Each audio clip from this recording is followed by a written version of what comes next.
Ethan Cole had 24 hours to become a husband he'd never planned to be. Not for love, not for himself, but for a child he'd only just met. Across a rain-soaked diner counter, a desperate waitress named Rachel Moore was about to lose her daughter to a system that measured worth in bank statements and wedding rings. Ethan had neither wealth nor romance to offer. What he had was a house with empty bedrooms, a heart that understood loss, and the unshakable conviction that no child should be ripped from a parent who loved them. Sometimes strangers become family in the space between one breath and the next. If you're watching from anywhere in the world, drop your city in the comments below. I want to see how far this story travels, and if it moves you, hit that like button. Now, let me tell you about the night that changed everything. The rain came down like accusations that Tuesday night, relentless and cold, drumming against the roof of Mel's diner with the kind of persistence that made people question their choices. Route 29 stretched dark and empty beyond the windows, interrupted only by the occasional sweep of headlights from travelers who'd rather be anywhere else. Inside, the fluorescent lights buzzed with mechanical indifference, casting everything in that peculiar yellowish glow that made even coffee look unappetizing. Ethan Cole sat in the corner booth, the same one he always chose when he brought Lucy here, far enough from the kitchen noise, close enough to the emergency exit. Old habits from another life, ones he couldn't quite shake, even though the dangers now were different, simpler. He watched his daughter arrange French fries into elaborate patterns on her plate, her small fingers precise with the kind of focus only 5-year-olds could muster for tasks adults had long ago deemed pointless. "Daddy, this one's a castle," Lucy announced, holding up a particularly long fry. "And this one's the Princess Tower." "That's so." Ethan's voice carried the texture of gravel and exhaustion, softened only by the reflexive gentleness he reserved solely for her. 12 hours on a construction site had left his shoulders aching and his hands raw, but he smiled anyway. This was their ritual, their Tuesday night escape from the small house where everything still whispered of her mother's absence. "The princess needs rescue," Lucy continued, completely absorbed in her narrative. "There's a dragon." "Always is." Ethan took a sip of coffee that had gone lukewarm an hour ago. He didn't mind. Coffee was coffee, and sleep was something that happened to other people. "What's the dragon want?" "All the French fries." Lucy's logic was unassailable. "That's why he's mean." Ethan reached across the table and stole a fry from the dragon's hoard, making her giggle. The sound was water in a desert, light in a cave. All the cliches that grief had taught him were actually true. After Sarah died, he'd thought he understood loss. Turned out you never stop learning its lessons. The diner held maybe 6 other souls that night, scattered across vinyl booths like survivors of some unnamed catastrophe. A trucker hunched over pie at the counter, an elderly couple sharing silence and tea, a businessman whose tie hung loose, defeated by the day. And at the far end of the counter, nearly hidden behind the coffee station, a woman whose shoulders carried the kind of tension that came from holding the world together with increasingly fragile string. Ethan noticed her because he'd learned to notice when people were drowning. You developed that sense when you'd done time underwater yourself. She was maybe 30, dark hair pulled back in a ponytail that had started the shift neat and was now barely holding on. Her uniform, generic diner standard, polyester blend that repelled stains and dignity in equal measure, bore the name tag Rachel. She moved through her work with mechanical efficiency, refilling coffee, clearing plates, smiling at customers with a warmth that never quite reached her eyes. Ethan had seen her here before. Mel's Diner wasn't the kind of place you went for the cuisine. You went because it was open late, because the coffee was hot, if not good, because sometimes you needed to be around people without actually engaging with them. He and Lucy came every Tuesday after his shift, a routine they'd established 6 months after Sarah's funeral when he'd realized that sitting at their kitchen table felt like drowning. Rachel had served them a few times. She always asked Lucy about school, always brought extra whipped cream for her hot chocolate without being asked. Good waitress. Professional. Kept whatever battles she was fighting well hidden. Until tonight. Ethan was paying the check when it happened. One moment Rachel was clearing table 4, her movements precise and practiced. The next, she'd stopped mid-motion, a plate suspended in her hand, her entire body gone rigid. The The plate hit the counter with a clatter that made everyone look up. I can't. Her voice cracked, barely audible. I can't do this anymore. Mel, the owner, emerged from the kitchen wiping his hands on his apron, concern creasing his weathered face. Rachel? You okay? She wasn't. That much was obvious to anyone with eyes and the willingness to use them. Her hand went to her mouth as if she could physically stop the breakdown, but some things couldn't be swallowed back down. The tears came sudden and total, the kind that happened when you'd been holding everything in until the muscles simply gave out. I'm sorry, she gasped, stumbling toward the back. I'm so sorry, She didn't make it to the employee area. Instead, she collapsed onto the stool at the far end of the counter, her face in her hands, her whole body shaking with sobs that sounded like they'd been building for years.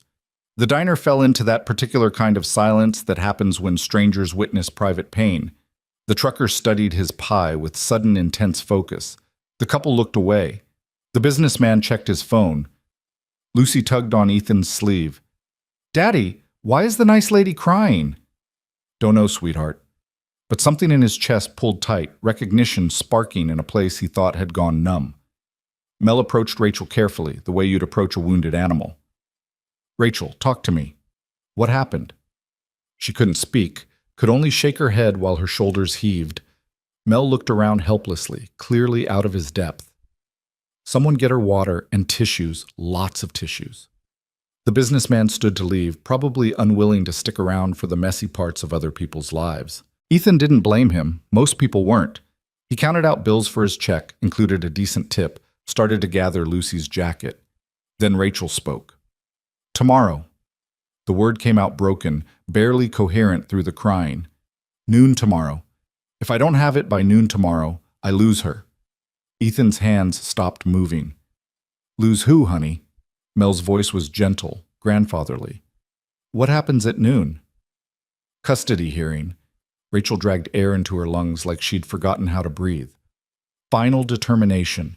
Marcus, my ex, he's got lawyers, money, everything. And the judge said, if I can't prove stable housing, stable marriage, stable life by tomorrow at noon, she couldn't finish, didn't need to. Your daughter, Mel said quietly. Rachel nodded, a movement so small it was almost not there. Emma, she's 7. She's everything.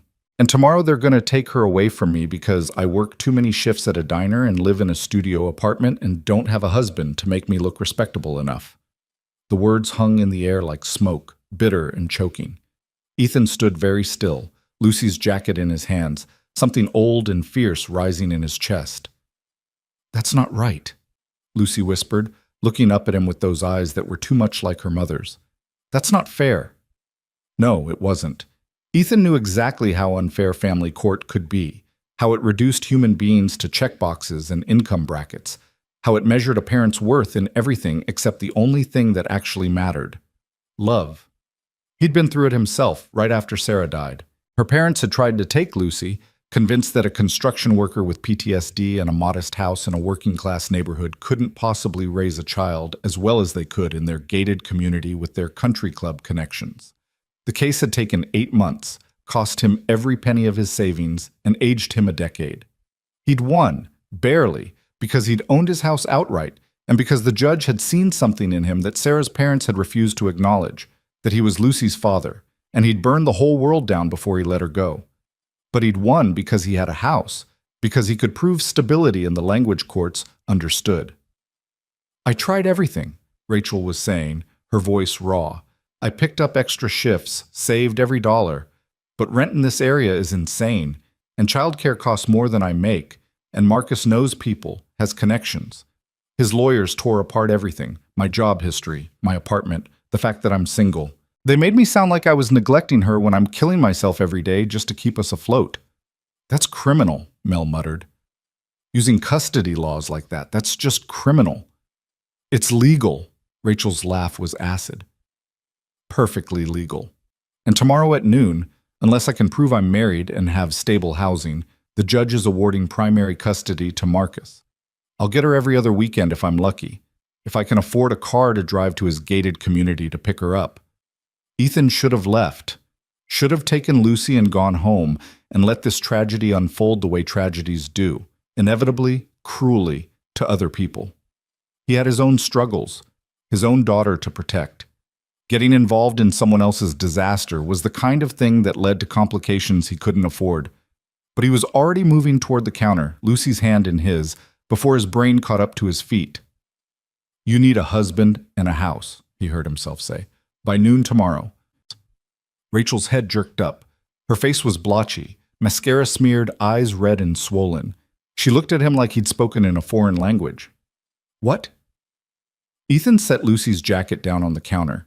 His heart was hammering, adrenaline flooding his system, the way it used to before missions, before jumps, before the kinds of decisions that changed everything. "That's what you need, right? To prove to the court? Married? Stable housing." Yes, but I don't." Rachel shook her head, confusion cutting through the tears. "I'm sorry, who are you?" "Ethan Cole." He gestured to Lucy. "This is my daughter, Lucy. We come here Tuesdays. You always remember the whipped cream." "Okay." Rachel wiped at her eyes, trying to compose herself. "I'm sorry you had to see me fall apart like this." "I'll be fine. I just need to—" "I own a house," Ethan said. 3 bedrooms, quiet neighborhood, been there 8 years, paid off, stable." The diner had gone completely silent again, but it was a different kind of silence now. Everyone was listening, even the people pretending not to. Rachel stared at him. "I don't understand. You need married, you need stable housing. I got the housing, and a marriage license is just paperwork." Ethan kept his voice level, matter of fact, the way he'd learned to speak when emotions were too big to let show.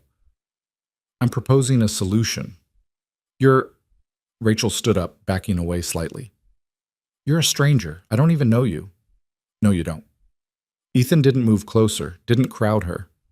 "But I know what family court looks like. I know how it measures people. And I know what it's like to fight for your kid against a system that doesn't give a damn about what actually matters. You can't just—" Rachel's voice rose. "This is insane. You can't just offer to marry someone because they're having a crisis in a diner." "Not offering marriage," Ethan clarified. "Offering an address, a stable home environment, legal guardian presence. Whatever boxes the court needs checked." "Why?" The question came out sharp, defensive. "Why would you do that? You don't know me. You don't know my daughter. This could be some kind of scam or—" "It's not." "You have no reason to help me." "Yes, I do." Ethan glanced down at Lucy, who was watching the exchange with wide, serious eyes. "I have a daughter, and I know what it would do to her if someone tried to take her away from me. I know what it would do to me." Rachel's expression cracked, fresh tears spilling. "This is crazy." "Yeah, it is." Ethan allowed himself a grim smile. "But so is losing your kid because you can't afford the right zip code or the right relationship status. So which kind of crazy you want to live with?" Mel had been watching the whole exchange with his mouth slightly open. "Ethan, son, I appreciate what you're trying to do here, but you can't just—" "Rachel, you can't seriously consider this. You don't know this man." "I know he tips decent and his daughter's well-behaved," Rachel said, the comment coming out almost automatic, like her brain was still trying to process what was happening. "I know he's been coming here for months and never caused trouble. I know—" She stopped, shaking her head. "I don't know anything. This is insane." 24 hours, Ethan said quietly. "That's all you got, right? Till noon tomorrow?" "Yes, but then we don't have time for sane." He pulled out his wallet, extracted his driver's license, and set it on the counter. "Ethan Cole. That's my real name, real address. You can look me up, check my records, whatever you need. I got nothing to hide except a dead wife and a mountain of medical debt. I'm still paying off. House is mine, job steady, background's clean except for honorable discharge from the Army." Rachel picked up the license with trembling fingers, staring at it like it might contain answers. "This doesn't make sense. People don't do this. People don't just help strangers like this." "Most people don't," Ethan shrugged. "But most people haven't been where you are. I have. And I had help when I needed it, even though I didn't deserve it, even though I was too proud to ask. Someone told me once that you don't pay that kind of thing back. You pay it forward." "Who?" Rachel asked. "Who helped you?" "My wife's best friend. After Sarah died, when I was drowning, when her parents were trying to take Lucy. She showed up with casseroles and lawyers and refused to let me disappear into grief. She's gone now, moved to Seattle. But before she left, she told me that someday I'd see someone who needed what I could give. And when that happened, I should give it. No questions, no expectations. Just give it. The truth settled over the counter between them, heavy and real. Lucy tugged on Ethan's hand. Is the nice lady going to lose her little girl, Daddy? Not if we can help it, sweetheart. Then we should help. Lucy's logic was, as always, unassailable. That's what we do. Rachel looked at Lucy, then at Ethan, then down at the driver's license in her hands. You're serious. You're actually serious about this. Dead serious. Ethan met her eyes, let her see he meant it. I got a house with empty bedrooms. I got time to go to a courthouse. I got nothing to lose and you got everything to lose. So yeah, I'm serious. There are conditions, Rachel said suddenly, her voice hardening with the kind of survival instinct that came from being cornered too many times.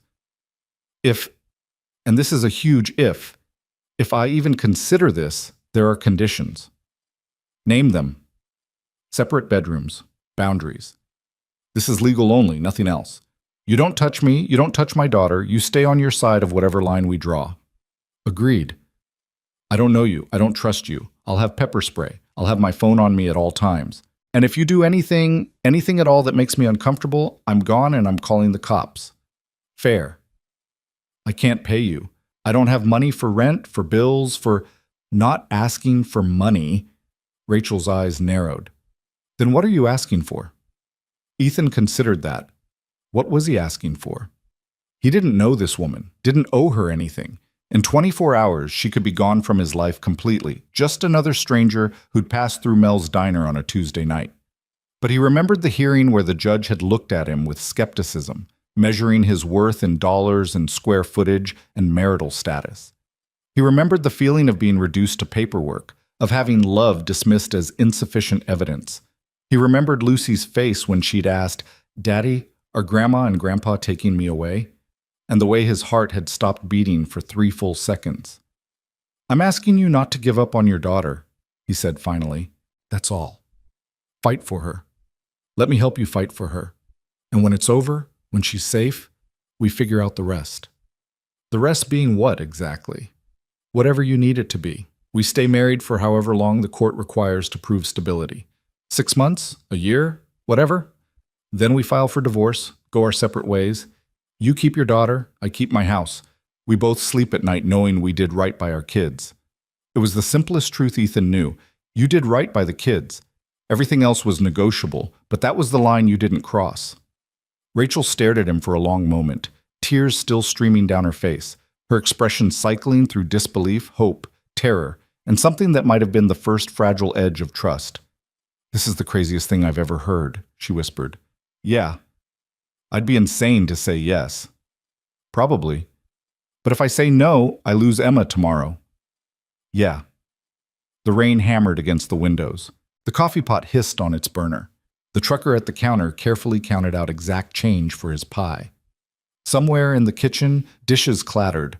Normal sounds in a normal diner on a normal night, except nothing about this was normal, and they all knew it. Rachel set the driver's license back on the counter, her hand shaking. If I do this, if I need to see the house first, tonight, I need to see where Emma would be living. I need to know it's safe, that it's real. Absolutely. And I need references. People who know you, who can vouch that you're not some kind of psychopath. Can give you 3, Ethan said. My foreman at the construction company, my neighbor Mrs. Chen, who watches Lucy sometimes, and the social worker who handled my custody case. The social worker? She's retired now, but she'll remember me. Probably still has my file. She can tell you I'm not a threat.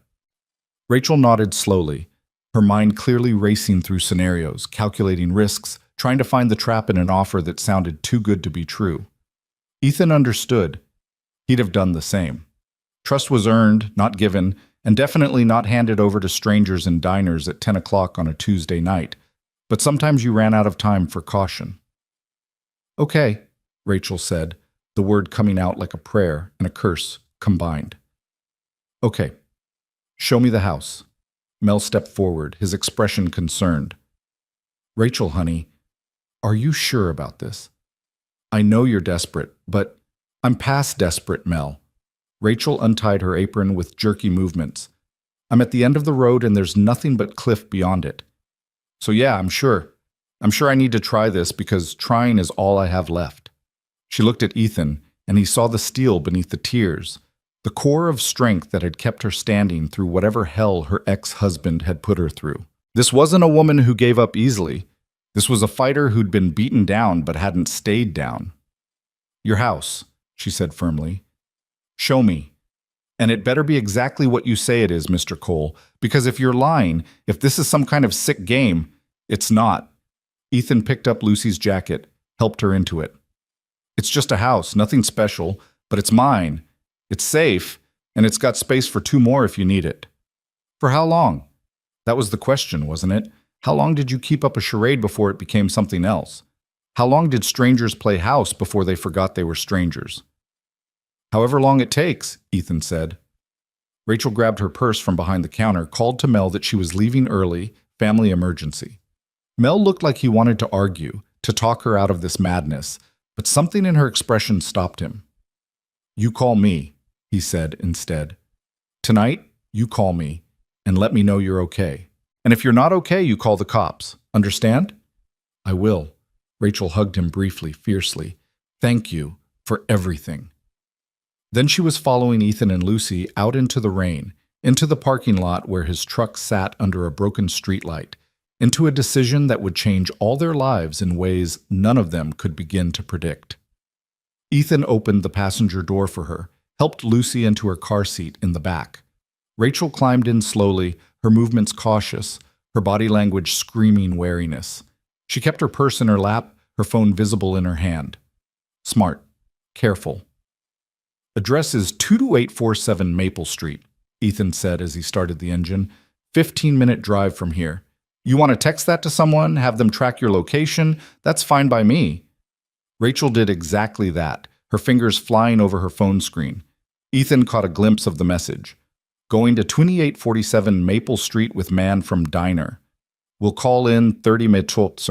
If you don't hear from me, call police. He didn't take offense. He'd have done the same in her position.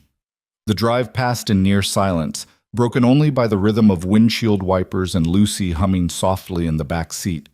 Rachel stared out the window, her reflection ghostly in the rain-streaked glass. Ethan focused on the road, on the familiar turns that led home, and tried not to think too hard about what he'd just committed himself to. Married. By noon tomorrow. To a woman he'd spoken to maybe 5 times before tonight. Sarah would have called him insane. Then she would have helped him pull it off, because that's who she'd been. Someone who believed in doing the impossible when it was the right thing to do. Tell me about your daughter, Ethan said, breaking the silence. Emma. Rachel glanced at him, suspicious. Why? Because if we're going to convince a judge we're a family, I should probably know something about the kid I'm supposedly helping to raise. The logic was sound, but Rachel still hesitated, protecting her daughter even in description. Finally, she spoke. She's 7, 2nd grade, loves books and hates math.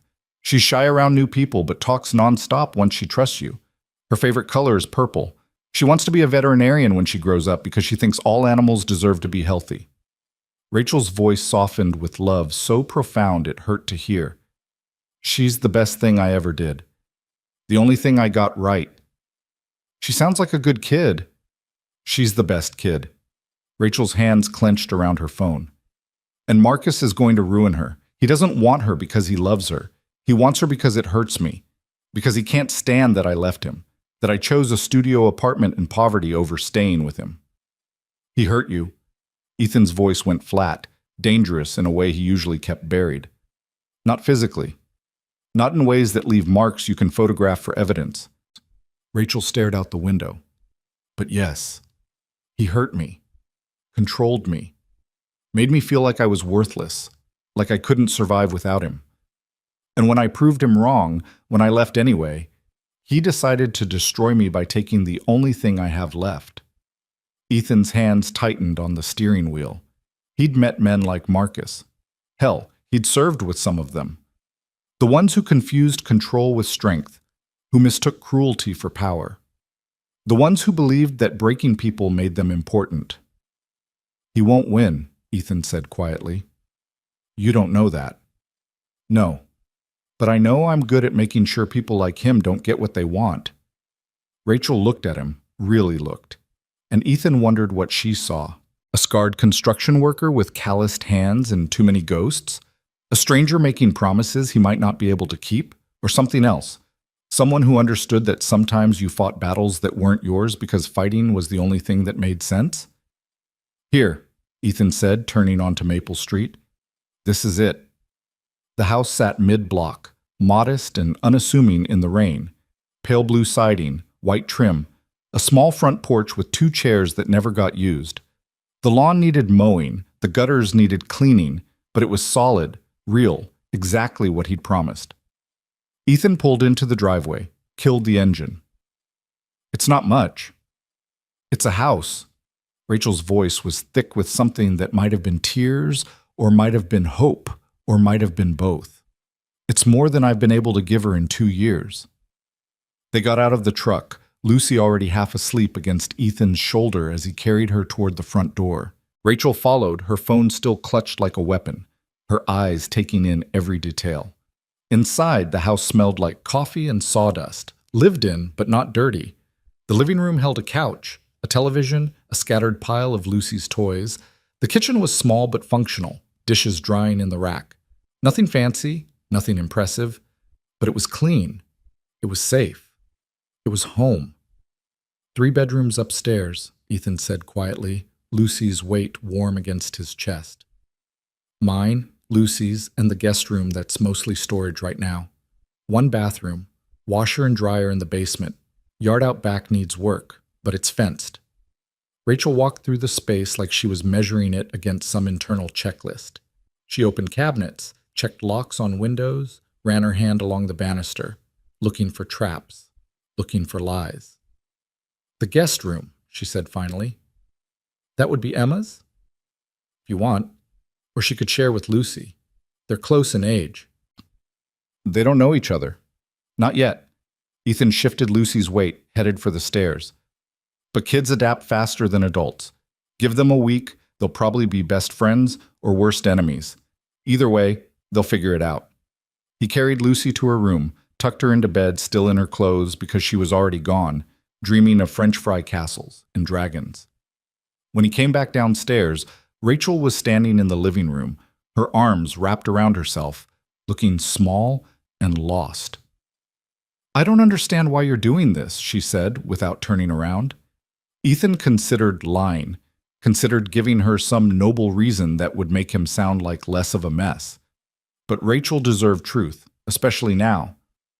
My wife died 3 years ago, he said. Cancer. We had 6 months from diagnosis to funeral, and I spent every minute of it trying to fix something that couldn't be fixed. After she was gone, her parents tried to take Lucy. Said I was an unfit father because I had PTSD, because I worked construction, because I didn't fit their idea of what raising a child should look like. Rachel turned to face him. I won the case, Ethan continued. Barely. But I remember what it felt like to sit in that courtroom and have lawyers dissect my life, my worth, my love for my daughter like it was evidence in a crime. I remember thinking that the system was supposed to protect kids, but all it did was measure parents against arbitrary standards that had nothing to do with actual parenting. So this is about guilt? No. Ethan met her eyes. This is about knowing what it costs to lose and refusing to let it happen to someone else when I can prevent it. That's all. No hidden agenda, no expectations beyond what we already agreed. The house settled around them, wood creaking, the furnace kicking on. Outside, the rain had finally begun to ease, tapering to a drizzle. Rachel pulled out her phone, checked the time. It's almost 11. The courthouse opens at 8. We need a marriage license. There's a 24-hour copy place downtown. We can get the application printed, fill it out, be there when they open. And then what? Then we get married, Ethan said simply. Courthouse ceremony, 5 minutes, done. Then we go to your hearing at noon and show the judge proof. Just like that. Just like that. Rachel laughed, a sound with no humor in it. This is insane. We're going to stand in front of a judge and swear we're married when we're practically strangers. You got a better plan? She didn't. They both knew it. The silence stretched between them, heavy with the weight of impossible choices. Finally, Rachel nodded. Okay, let's do it. Let's get married and lie to the court and hope we don't get caught. Not lying about the important part, Ethan said. The part where you're a good mother and your daughter belongs with you. That's true. Everything else is just logistics. Logistics. Rachel repeated the word like it was foreign. Is that what we're calling this? You got a better word? Miracle, she whispered. Or disaster. I'm not sure which yet. Ethan grabbed his keys, his wallet, the folder where he kept important documents. Come on. We got paperwork to file and a kid to save. We can figure out which one this is later. They left the house together, stepping back out into the rain-soaked night. Two strangers bound by desperation and determination and the unshakable belief that children deserved better than what the world casually handed them. Behind them, Lucy slept peacefully, unaware that by morning she'd have a stepmother and a sister she'd never met. And ahead of them, tomorrow waited, with its courtrooms and judges and the cruel machinery of a system that measured love in signatures and addresses. But tonight, driving through empty streets toward a 24-hour copy shop, Ethan felt something he hadn't felt in 3 years, purpose beyond simple survival. He was helping. He was fighting. He was refusing to let cruelty win just because it wore the mask of legality. Rachel sat beside him, silent and scared and brave in ways she probably didn't recognize, about to marry a stranger to save her daughter. And somehow, impossibly, it felt like exactly the right kind of crazy. The 24-hour copy shop existed in that strange liminal space reserved for businesses that catered to emergencies and insomnia. Fluorescent lights buzzed overhead with aggressive brightness, fighting back the 2 a.m. darkness like it was a personal enemy.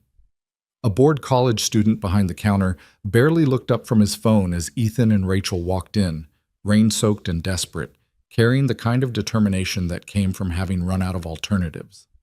We need to print a marriage license application, Rachel said, her voice steadier than it had been at the diner but still carrying that tremor of disbelief. For Virginia.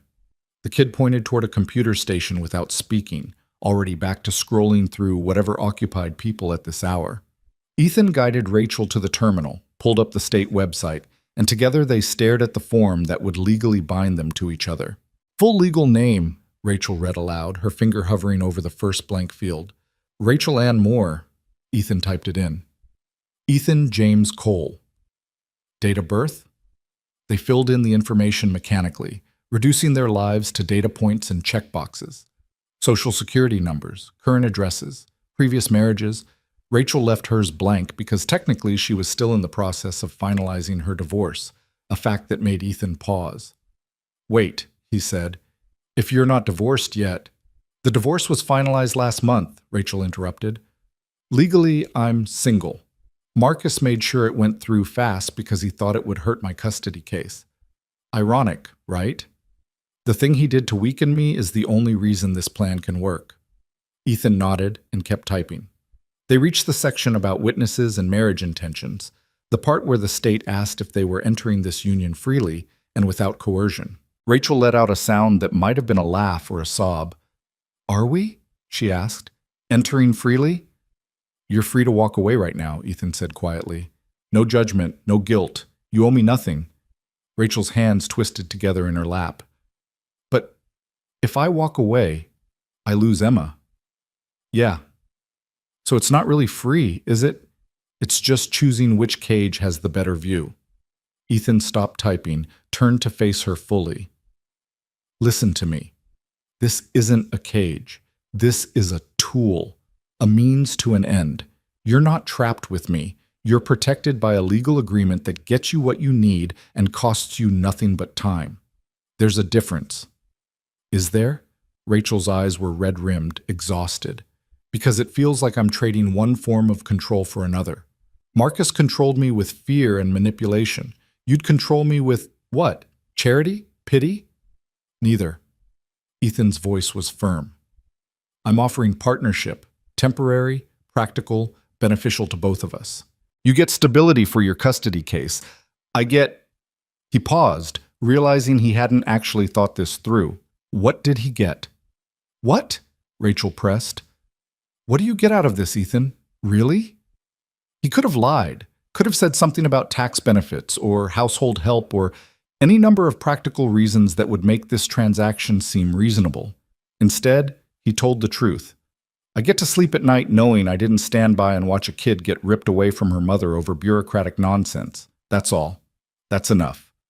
Rachel studied his face for a long moment, searching for deception, for angles, for the trap she was convinced had to exist. Ethan let her look. He had nothing to hide except scars and grief, and those were written all over him anyway. Finally, she nodded. Okay, let's finish this. They completed the application in silence, printed 3 copies, paid the college student who still hadn't made eye contact with them. Back in the truck, Rachel checked her phone and her face went pale. What? Ethan asked. Message from my lawyer. Marcus filed an emergency motion. He's claiming I've abandoned Emma, that I haven't been home in 2 days. Her voice shook with rage. I've been working double shifts to pay for the lawyer he's forcing me to need, and he's using that as evidence I'm a bad mother. Where's Emma now? With my neighbor, Mrs. Patterson. She watches Emma when I work nights. She's good to her, safe, but... Rachel's breath hitched. But it looks bad. A 7-year-old staying with a neighbor instead of her mother. Marcus knows exactly what he's doing. Ethan pulled out his phone, typed quickly. Text your lawyer right now. Tell her by 8 a.m. you'll be at the courthouse with a marriage certificate and proof of stable housing. Tell her to be ready to file a counter motion showing changed circumstances. Will that work? It has to. Ethan started the engine. We're about to make it work. They drove to an all-night diner, different from Mel's, somewhere anonymous where they could sit and think and plan. Over bad coffee and toast neither of them ate, they constructed the story they'd tell the court. How did we meet? Rachel asked, pen hovering over a napkin where she'd started taking notes. The truth? Mel's diner. You were our regular waitress. How long have we been seeing each other? Ethan considered. 3 months? Long enough to be serious, short enough to explain why people don't know yet. Why did we get married so suddenly? Because we realized we didn't want to waste time. Because life's short, and when you know, you know. The words felt strange in his mouth, borrowed from a life he'd actually lived once with Sarah, but they sounded plausible, and that's what mattered. Rachel wrote it down, her handwriting shaky. What if they ask about Emma? About how she feels about this? We tell them the truth, that kids adapt, that we're taking it slow, that family is built not born. Ethan paused. Actually, Emma should probably meet Lucy before the hearing. They should be able to say they've met their new sibling. Rachel's head snapped up. You want to wake your daughter at 3 a.m. to introduce her to my daughter who she's never met, hours before we go lie to a judge. You got a better plan? The absurdity of it hit them both at once. They were sitting in a diner planning to wake children in the middle of the night to prepare them for a fraud that would become legal record. It was insane. It was necessary. It was both. She's going to have questions, Rachel said. Emma's smart. She'll want to know why suddenly she has a stepfather and a new house. So we tell her. Ethan met her eyes. We tell her that sometimes adults have to make hard choices to keep families together. We tell her that you fought for her, and this was the fight that worked. We don't lie to the kids about what matters. And what matters? That you love her, that you're not giving up, that this, he gestured between them, this arrangement is about protecting her, not replacing her father or pretending to be something we're not. Rachel nodded slowly. Okay, we do this. We go get Emma, bring her to your house, introduce the girls, then at 8, we're at the courthouse. Then at noon, we're at family court showing the judge you've got exactly what she required. Just like that. Just like that. But it wasn't just like that, and they both knew it. Every step of this plan required things to go perfectly, required judges to accept their story, required children to adapt instantly to a reality that made no sense. The odds were terrible. The stakes were absolute. Rachel pulled out her phone, called her neighbor. The conversation was brief, apologetic, desperate. Yes, she knew it was the middle of the night. Yes, she needed to get Emma right now. No, everything was fine, better than fine. Everything was about to change. They drove to Rachel's apartment building in a neighborhood that spoke of struggle and survival, the kind of place where people worked 3 jobs and still couldn't get ahead, where broken playground equipment sat unfixed and graffiti bloomed on concrete walls like evidence of dreams deferred. Rachel's studio was on the 3rd floor of a building that had probably been nice in 1975, but had given up sometime around the turn of the century. Mrs. Patterson answered the door in a bathrobe, her gray hair in curlers, suspicion and concern warring on her face. She looked at Ethan, then at Rachel, then back at Ethan. "Who's this?" "This is Ethan Cole," Rachel said, her voice stronger now, like she was practicing the truth she'd have to sell in a few hours. "My husband." Mrs. Patterson's eyebrows shot up. "You're what now?" "We got married tonight." "Well, we're getting married in a few hours. At the courthouse." Rachel was talking too fast, the words tumbling over each other. "He has a house, Mrs. Patterson. A real house with bedrooms and a yard. And I need to take Emma there now because the custody hearing is at noon, and this is how we win." The older woman studied Ethan with the kind of shrewd assessment that came from years of watching neighbors' dramas unfold. "You got ID." Ethan handed over his driver's license without argument. Mrs. Patterson examined it, then looked at him hard. "You hurt that girl or her baby. I will find you. I don't care how big you are or what kind of training you got. I will make your life a misery." "Yes, ma'am," Ethan said, meaning it. "Rachel, you sure about this? You don't have to—" "I have to save my daughter," Rachel interrupted, "and this is how I do it. Is Emma asleep?" Mrs. Patterson stepped aside, letting them into her small apartment that smelled like cats and potpourri.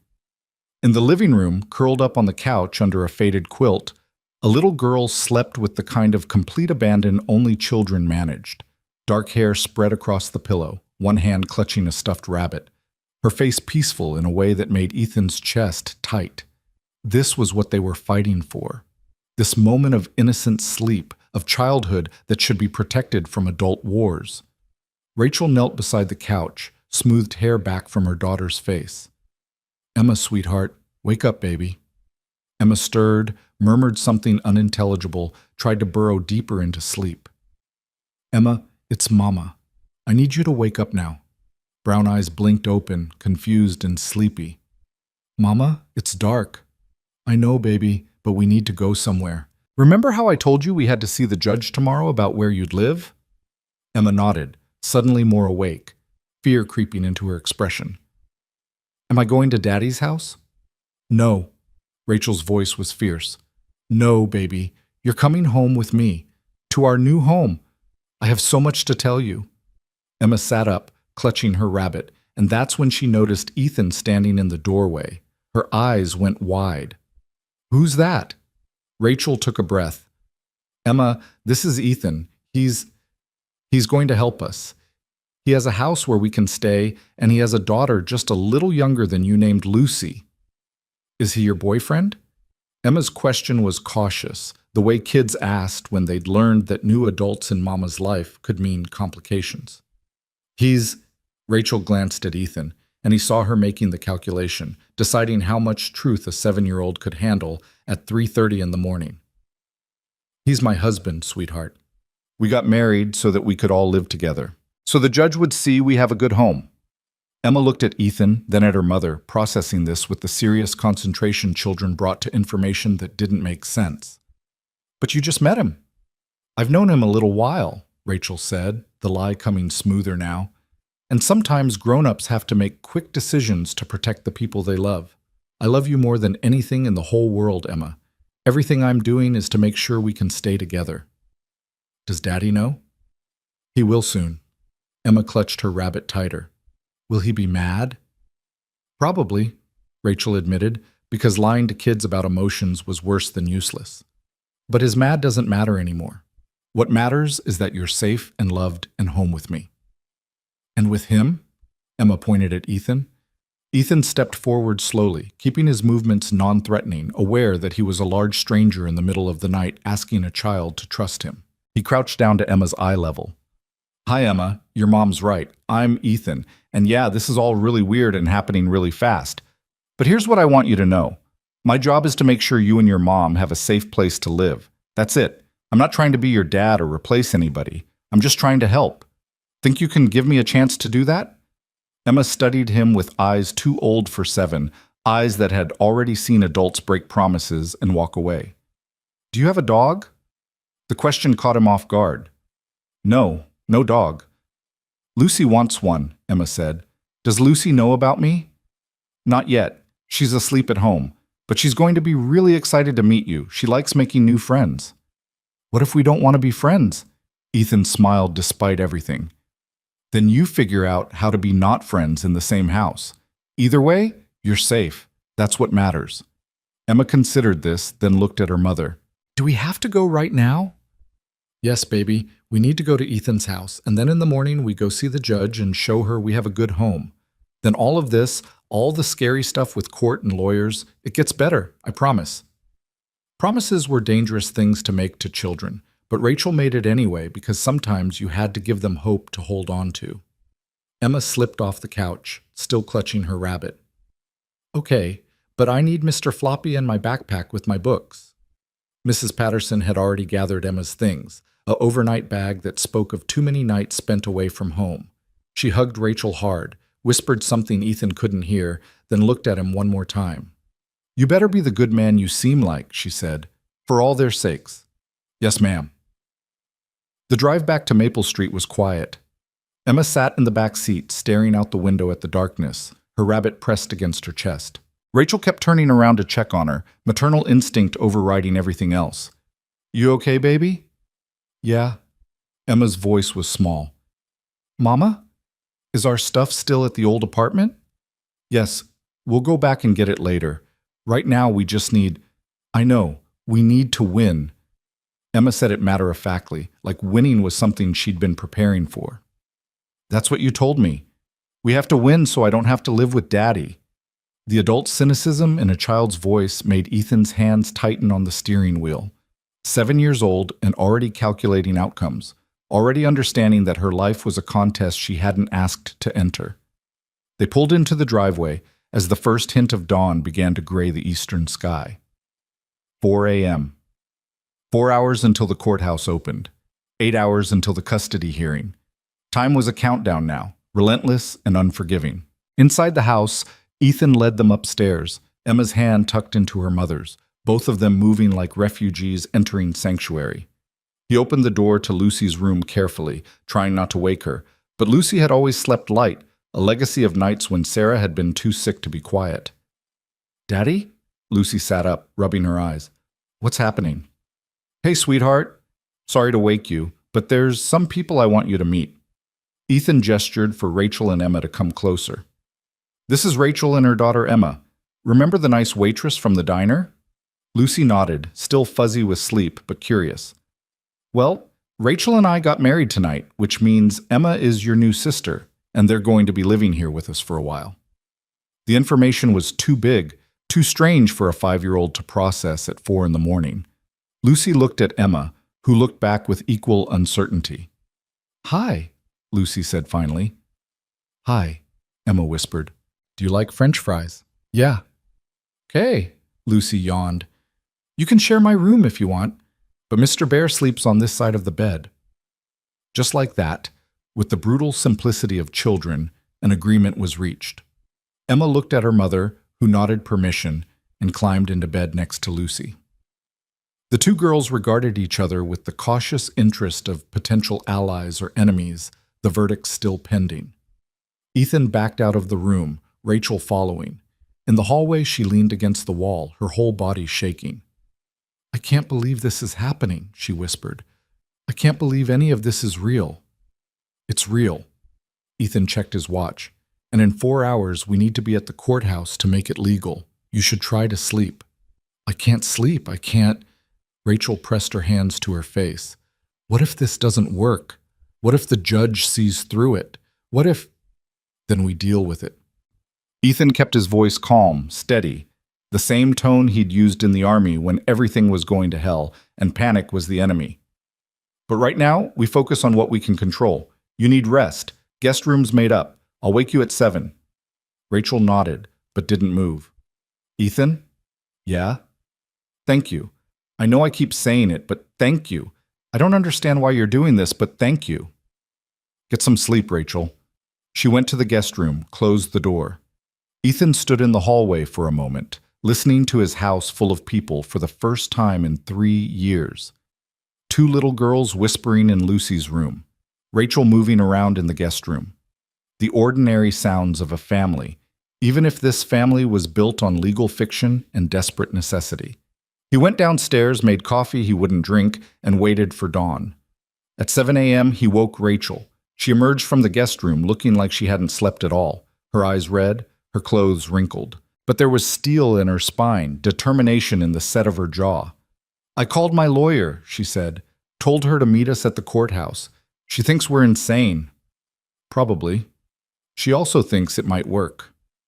They got the girls up, fed them breakfast that no one ate, and dressed them in the nicest clothes available. Lucy in a blue dress she hated but tolerated. Emma in something Rachel pulled from the overnight bag. Then they all climbed into Ethan's truck and drove to the courthouse. The building was already busy when they arrived, people streaming in and out with the resigned expressions of those forced to engage with bureaucracy. Ethan held Lucy's hand. Rachel held Emma's. They walked inside like a family, because for the next few hours, that's exactly what they had to be. The clerk's office opened at 8 sharp. Ethan and Rachel presented their application, answered questions, signed forms. The clerk, a woman in her 50s with kind eyes and efficient hands, processed their paperwork with practiced speed. Marriage ceremony can be performed immediately if you have a witness, she said. Or you can schedule something later. Immediately, Rachel said. Please. The clerk nodded, gestured to another employee who agreed to witness. They were led to a small room with fluorescent lighting and a state seal on the wall.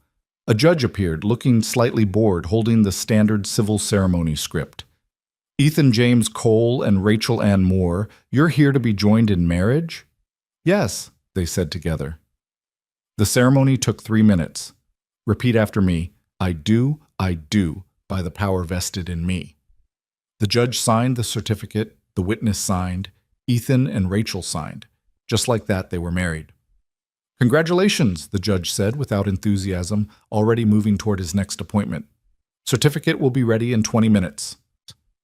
They waited in the hallway, the girls sitting on a bench between them, swinging their legs and sharing a bag of goldfish crackers Ethan had grabbed from the truck. Rachel stared at her hands like they belonged to someone else. I'm married, she said quietly. I'm actually married again. Yeah. To a man I met 12 hours ago. Yeah. This is insane. We've established that.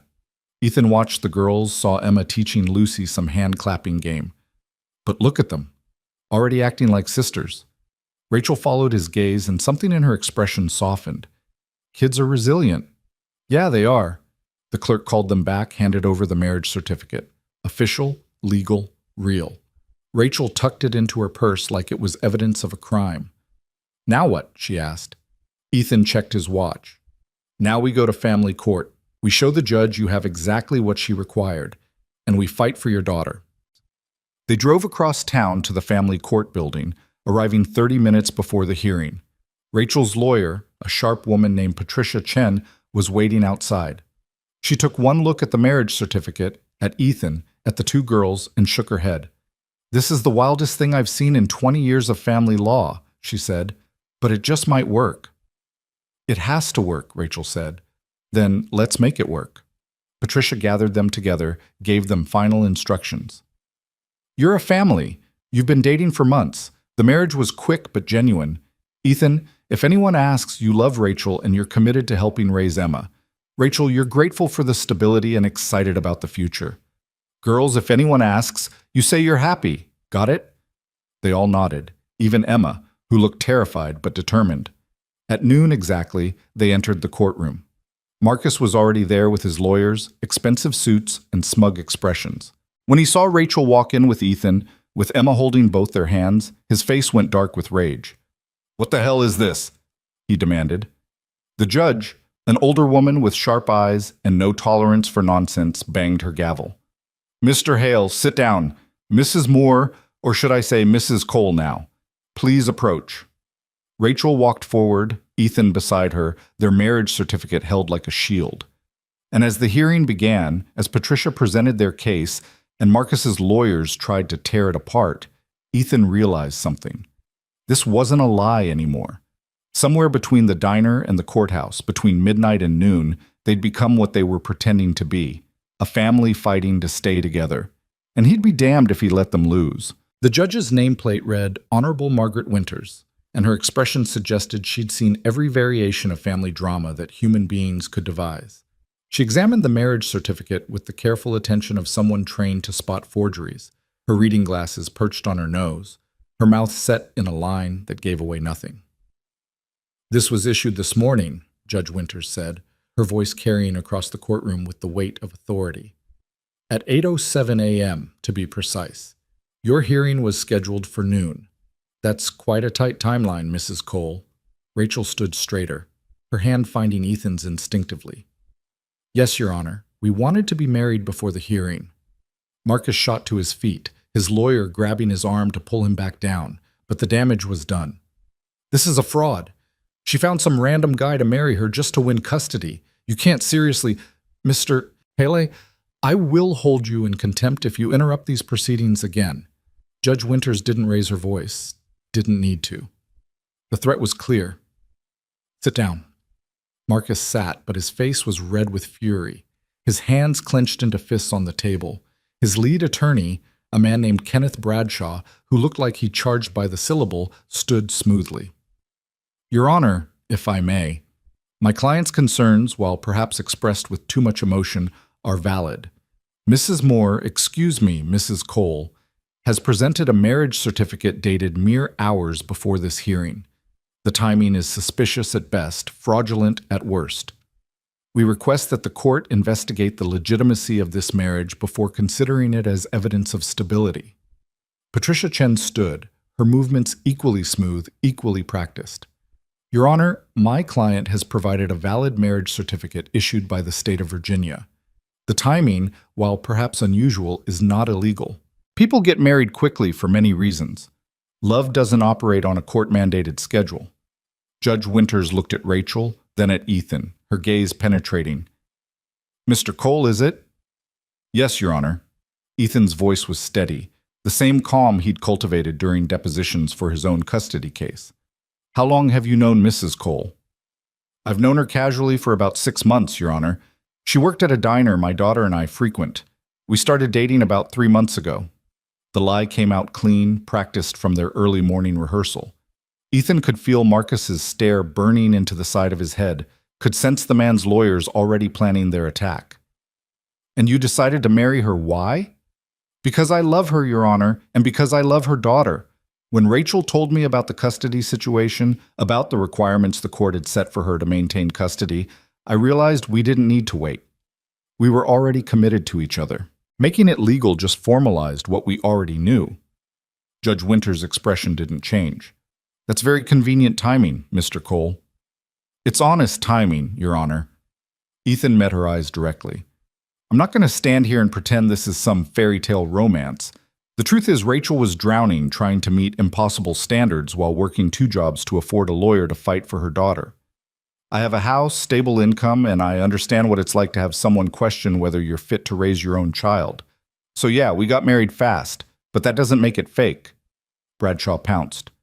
Your Honor, Mr. Cole just admitted this marriage is a response to the custody case, not a genuine romantic relationship. This is exactly the kind of fraud. Counsel, I'm perfectly capable of understanding testimony without your interpretation.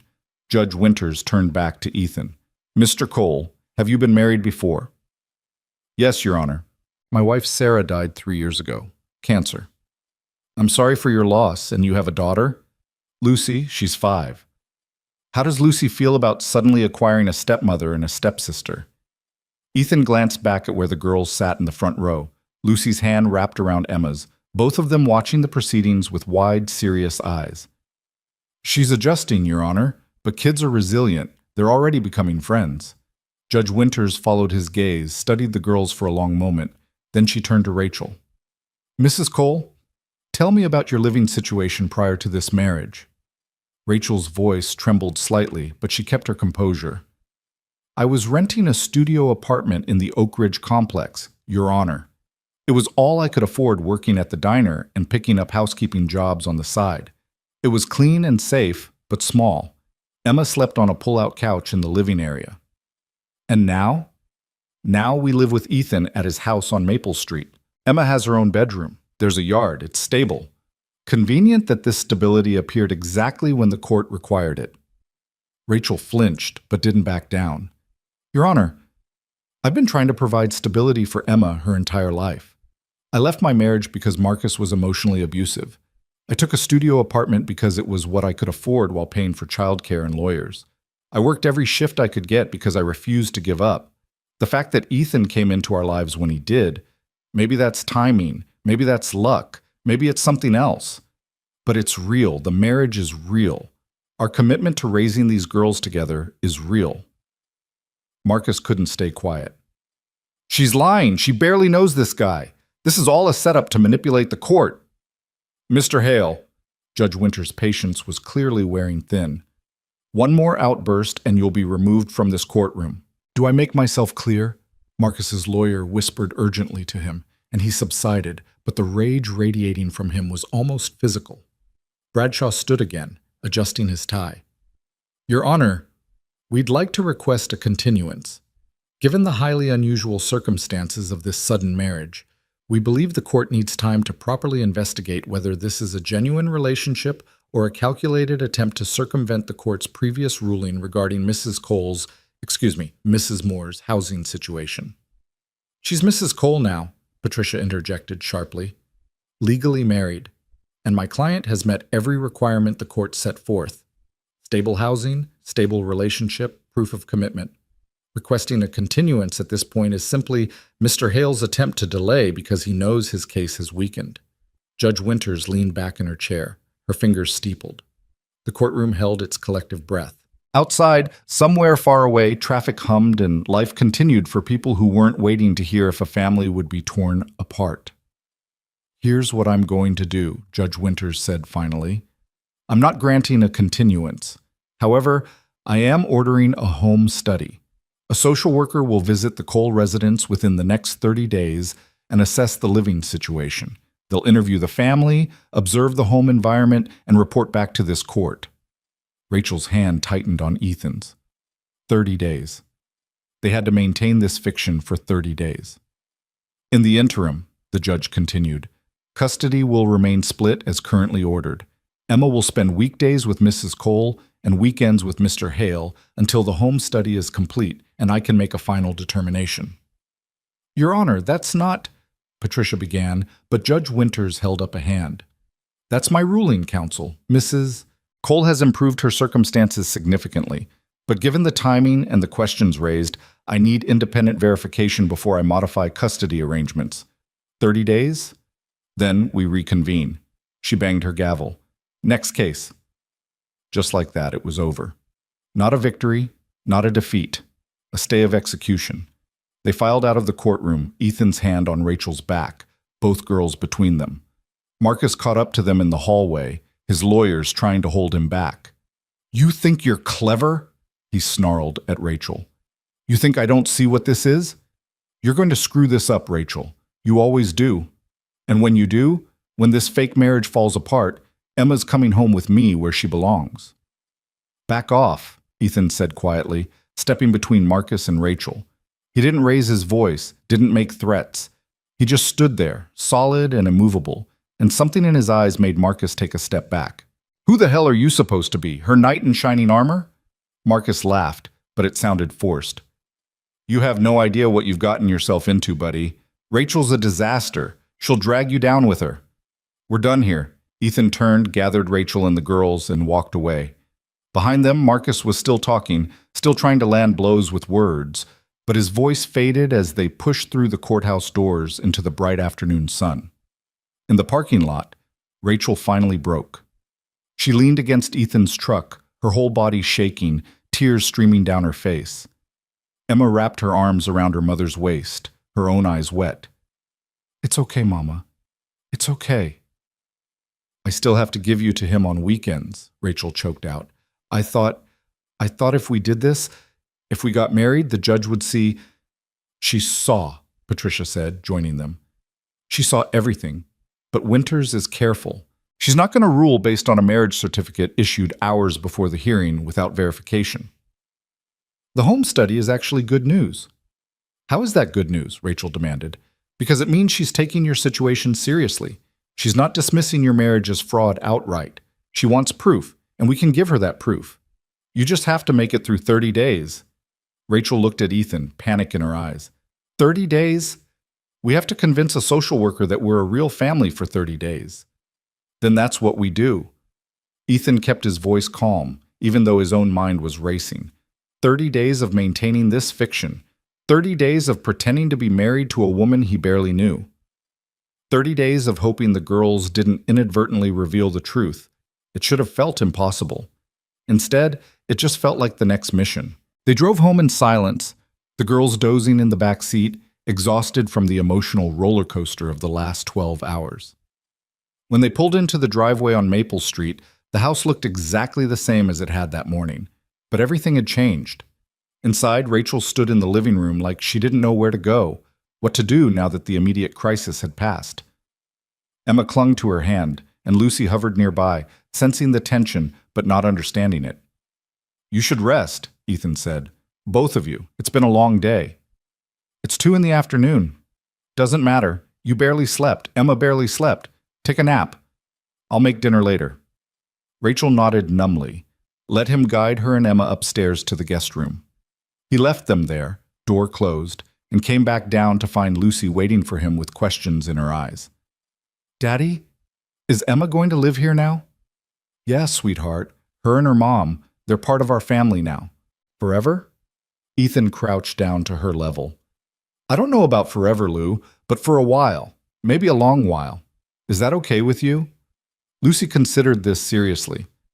"Emma's nice. She shared her crackers, but she's sad." "She is sad.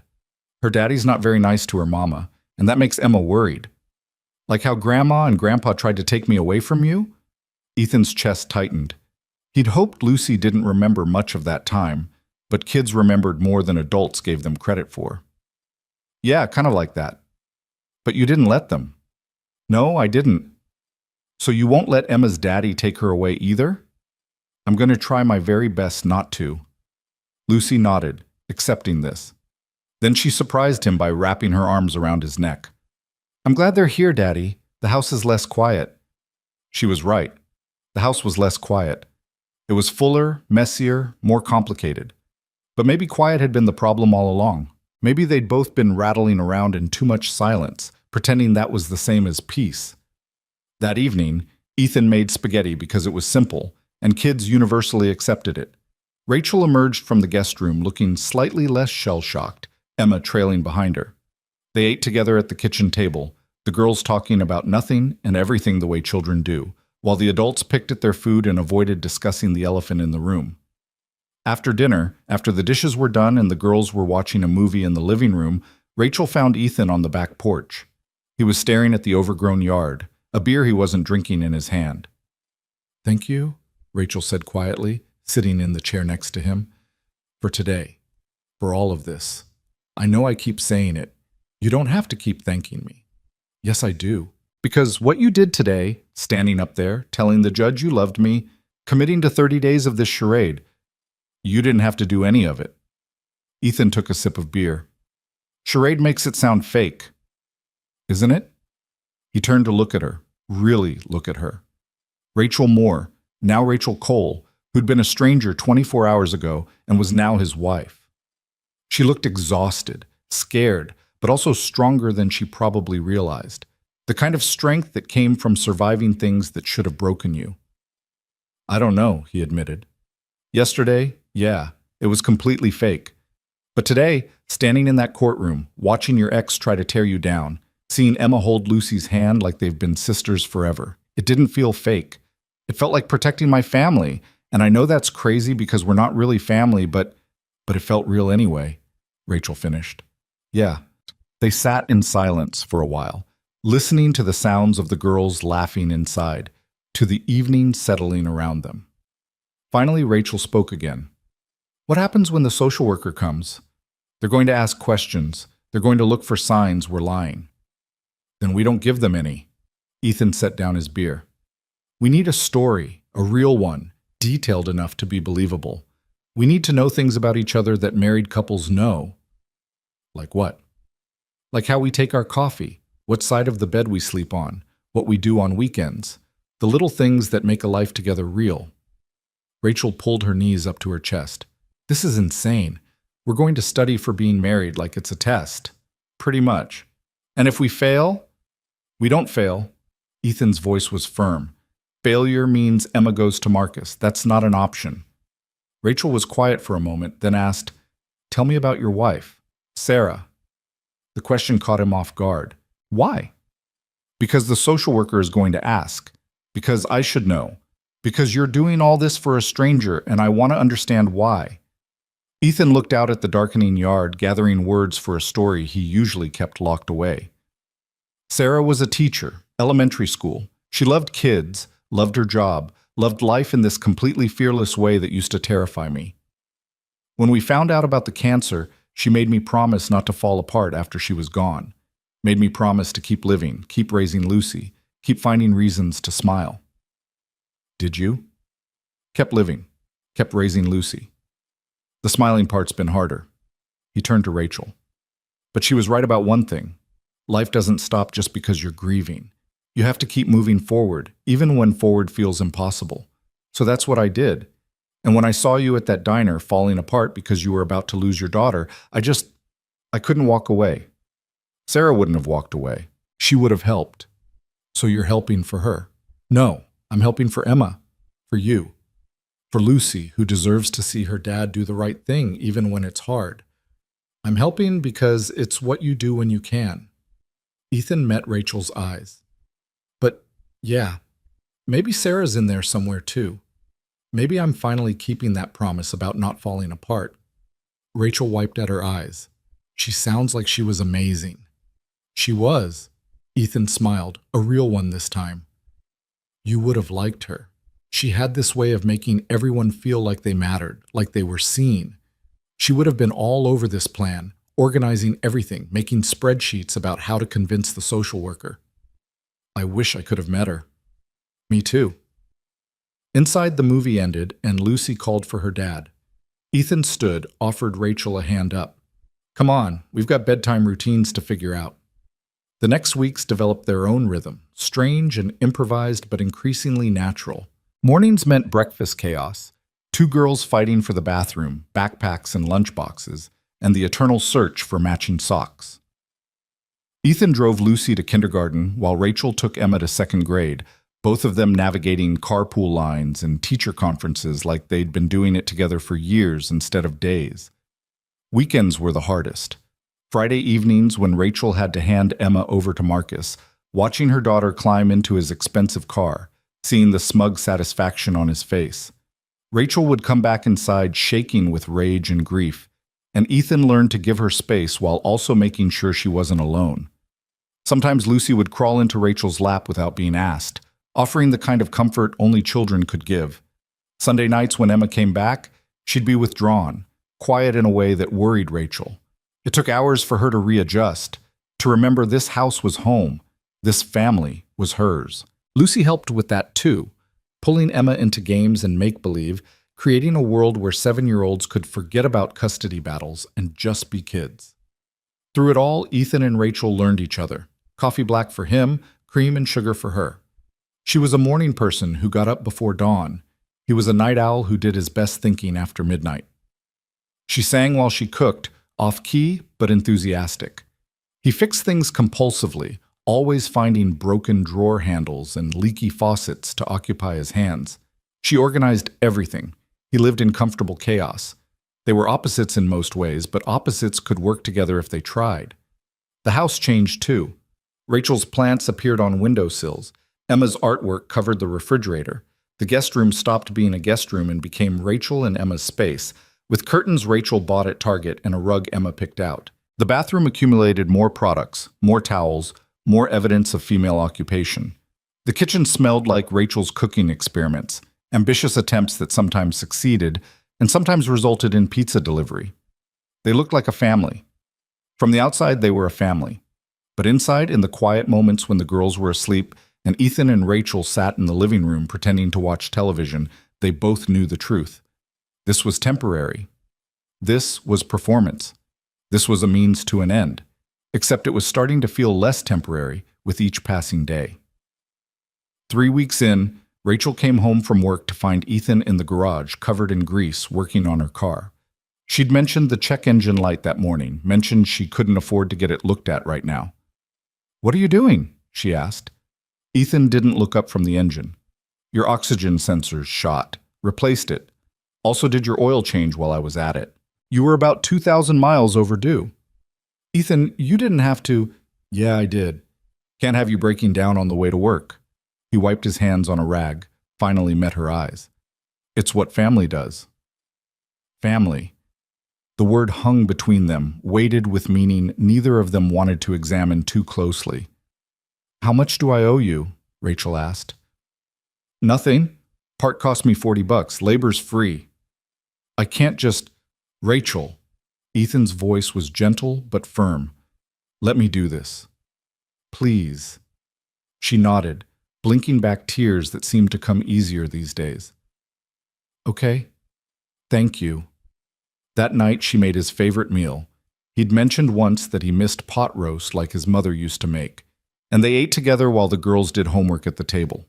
Domesticity wrapped around them like a blanket, comfortable and warm and terrifying in its ease.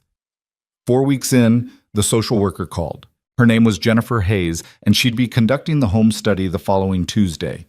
Ethan and Rachel spent the weekend preparing, cleaning the house top to bottom, rehearsing their story, coaching the girls on what to say. "Just be honest," Ethan told them. "Tell her you're happy here. Tell her you like being sisters. That's all the truth." "But it's not all true," Emma said, her voice small. "You and Mama aren't really married like married. You don't even sleep in the same room." Rachel and Ethan exchanged glances. They'd known this moment would come, the moment when the smart, observant children would start asking questions they couldn't easily answer. "We're married on paper," Rachel said carefully, "and we care about each other. Sometimes adults do things in different ways than you might expect. But the important thing is, we're a family, and we're safe, and we're together." "And we're going to stay together?" Lucy asked. "That's the plan, sweetheart," Ethan said, hoping it wasn't a lie. Tuesday arrived with clear skies and crushing pressure. Jennifer Hayes showed up at precisely 10 a.m., a woman in her 40s with kind eyes and a clipboard that probably held their fate. She spent an hour walking through the house, asking questions, taking notes. She interviewed Ethan alone, then Rachel alone, then the girls together. When she finished, she sat at their kitchen table and smiled. "You have a lovely home," she said. "The girls seem genuinely happy. You've clearly made efforts to create a stable, nurturing environment." "Thank you," Rachel said, her hands clenched together under the table where Jennifer couldn't see them, shaking. "I do have some concerns," Jennifer consulted her notes. "The marriage is very recent. The girls still call each other by first names rather than sisters. There are separate bedrooms for the adults, which, while not unusual, does raise questions about the nature of the relationship." "We're taking things slow," Ethan said. "Rachel and Emma moved in quickly because of the custody situation, but we're trying to make sure everyone adjusts at their own pace. The separate bedrooms are temporary, until Rachel's comfortable." It was a good answer, practiced but believable. Jennifer nodded, made more notes.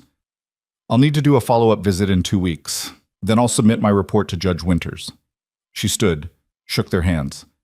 "I appreciate your cooperation. You should hear something within a month." After she left, Rachel collapsed onto the couch. "Did we pass?" "I don't know," Ethan admitted, "but we did our best." Their best would have to be enough, because in 2 weeks Jennifer would be back, and in a month they'd be back in Judge Winters' courtroom, waiting to hear if their desperate gamble had paid off, waiting to hear if the family they'd built from lies and necessity could survive the truth. The 2 weeks between Jennifer Hayes' first and second visit moved with the strange elasticity of time under pressure, days that felt simultaneously endless and far too short. Ethan found himself hyper-aware of every detail, every interaction, cataloging moments that might be examined later for authenticity. Rachel moved through the house like someone waiting for a trap to spring, her shoulders tight with tension that never quite released. But the girls had no such concerns. Emma and Lucy had progressed past cautious friendship into something that looked startlingly like actual sisterhood, complete with territorial disputes over bathroom time and elaborate schemes to stay up past bedtime. Thursday afternoon, Ethan came home from the construction site to find them in the backyard, covered in mud, constructing what they insisted was a fairy village, but looked more like a series of holes and piles. "We need more sticks," Lucy announced, holding up something that might have once been part of the fence. "And glitter. Fairies like glitter." "Fairies also probably like when you don't destroy the yard," Ethan said, but he was smiling. Rachel appeared at the back door, took one look at the mud-covered children, and laughed for the first time in days. "Bath time is going to be an adventure," she said. "I'll get the hose," Ethan offered. "Absolutely not. It's 40 degrees out here." Rachel stepped into the yard, careful to avoid the worst of the mud. "Come on, girls, inside, shoes off at the door." The protests were loud but ineffective. 20 minutes later, both girls were in the bathtub, still arguing about fairy architecture while Rachel supervised and Ethan started dinner. The domesticity of it struck him again, the way it kept striking him. This wasn't supposed to feel natural, but it did. Later, after the girls were in bed and the kitchen was clean, Rachel joined him on the back porch. It had become their unspoken routine, these evening conversations where they stopped performing and just existed for a while. "Marcus called today?" Rachel said without preamble. "He wants to change the custody schedule. Take Emma for an entire week over spring break." Ethan's hands tightened on his beer bottle. "What did you tell him?" "I told him we'd discuss it after the judge's ruling. He didn't like that." Rachel pulled her jacket tighter against the cold. "He said I was being difficult, that I was using Emma as a weapon. The irony would be funny if it didn't make me want to scream." "He's testing you, seeing if you'll crack." "I know." Rachel's voice was tired. "And the worst part is Emma doesn't want to go. She told me yesterday that Daddy's house is too quiet, that his new girlfriend doesn't talk to her much, that she misses Lucy on the weekends. But I can't use that. Can't tell the court my daughter prefers us without sounding like I'm coaching her." "You're not coaching her. You're just being her mother." "Tell that to Marcus's lawyers." Ethan understood the frustration, the helplessness of fighting a system that required you to prove love through documentation and testimony. "When's the follow-up visit?" "Next Tuesday, same time." Rachel turned to look at him. "Ethan, what if Jennifer sees through us? What if she figures out this whole thing started as a charade?" "Then we tell her the truth." Rachel's eyes widened. "What?" "We tell her that, yeah, we got married quickly because of the custody case. But we also tell her that somewhere along the way, it stopped being just about the case. That we're building something real here, even if it didn't start that way." "Is that true?" Rachel asked quietly. "Are we building something real?" Ethan looked at her, at this woman who'd stumbled into his life during a breakdown at a diner and somehow became essential. "I think so. I think maybe we have been for a while now." The silence that followed wasn't uncomfortable, just heavy with implications neither of them was quite ready to examine. Finally, Rachel stood. "I should get some sleep, early shift tomorrow." "Rachel, wait." Ethan stood too. "If this goes south, if the judge doesn't buy it and Marcus gets custody, you know that's not on you, right? You did everything you could. You fought harder than anyone should have to fight. But it might not be enough." "Then we fight harder." Ethan's voice was firm. "We don't give up until there's nothing left to try." Rachel nodded, wiped at her eyes, and went inside. Ethan stayed on the porch longer, staring at the dark yard, at the remains of the fairy village the girls had built. Childhood was supposed to be about fairy villages and mud, not custody battles and social worker evaluations. But life didn't care what things were supposed to be. The weekend brought Marcus again, showing up Friday evening with his usual smug expression and his new girlfriend clinging to his arm like an accessory.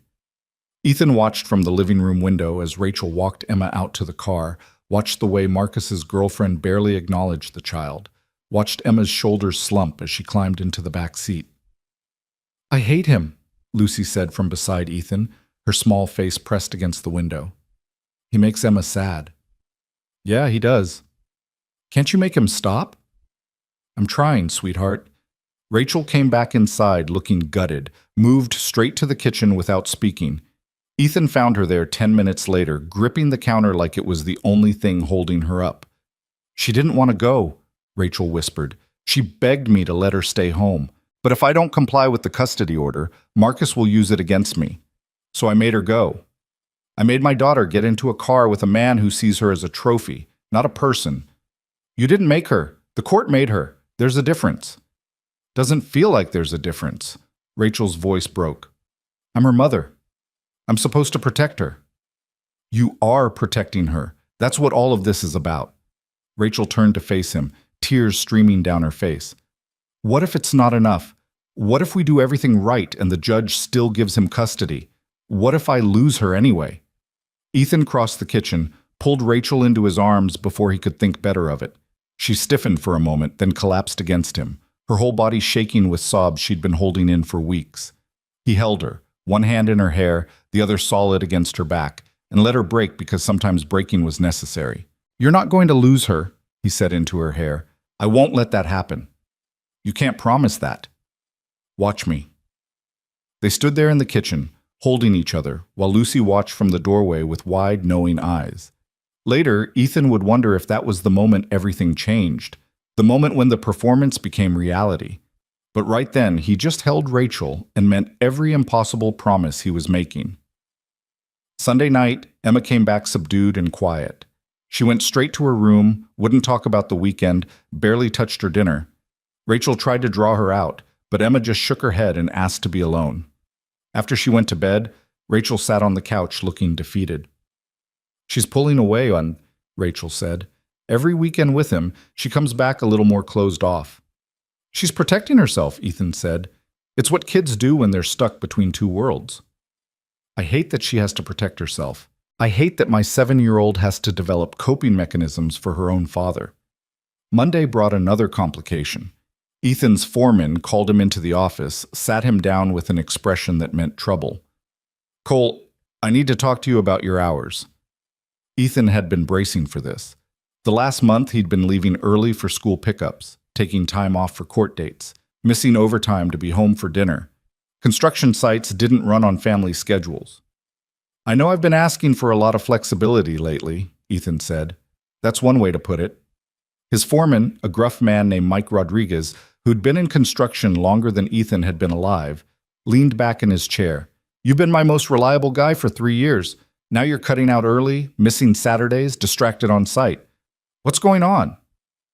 Ethan could have lied, could have given some vague excuse. Instead, he told the truth. About Rachel, about the custody case, about the marriage and the home study, and the constant pressure of trying to convince the world they were a real family. Mike listened without interrupting, his expression unreadable. When Ethan finished, the older man was quiet for a long moment. "That's the craziest thing I've heard in 30 years, Mike said finally. "And I once had a guy tell me he couldn't come to work because he'd accidentally joined a circus. I know it sounds insane. It sounds like you're doing the right thing for the wrong reasons that somehow became the right reasons anyway." Mike shook his head. "Look, I can't keep giving you early dismissals without it affecting the crew. But what I can do is switch you to a project closer to home, one with more predictable hours. Pays the same, and you'll be able to make school pickup without leaving the site in the lurch." Ethan felt something loosen in his chest. "Mike, don't thank me yet. New project's a renovation on that old elementary school on Birch Street. It's going to be tedious as hell, lots of detail work, probably takes 6 months. But the hours are 8 to 4, Monday through Friday, weekends off." "That's perfect." "Yeah, well, don't screw it up. And Cole?" Mike's expression softened slightly. "That kid's lucky to have you fighting for her. Both those kids are." Tuesday morning arrived too fast. Ethan took the day off, told Mike it was non-negotiable. Jennifer Hayes showed up at 10 a.m. exactly, her clipboard in hand, her expression professionally neutral. This time, she was more thorough. She checked the refrigerator, noted the mix of healthy food and kid-friendly snacks. She examined the bedrooms, saw Emma's drawings on the wall, Lucy's stuffed animals arranged carefully on both beds. She asked the girls about their daily routines, about chores and homework, and what they did for fun. "Do your parents ever fight?" Jennifer asked them. Lucy and Emma exchanged glances. Sometimes, Emma said carefully, about little stuff, like who forgot to take out the trash or if we can have dessert before dinner. But they don't yell, Lucy added. Daddy never yells. Mama neither. What about between themselves? Do Ethan and Rachel argue? Not really, Emma said. They talk a lot on the porch at night. Sometimes Mama looks sad and Daddy makes her laugh. Jennifer made notes. Then she interviewed Ethan and Rachel together, watching their body language, their interactions. Tell me about a typical evening in this household, she said. Rachel and Ethan took turns describing the organized chaos of dinner time, of homework battles and bath time negotiations, of bedtime stories, and the constant search for matching socks. As they talked, Ethan realized they weren't performing anymore. This was just their life now, the rhythm they developed without consciously planning it. And weekends when Emma is with her father? Jennifer asked. Quieter, Rachel admitted. Harder. I miss her. We all do. How does Lucy handle Emma being gone? She counts down until Sunday, Ethan said.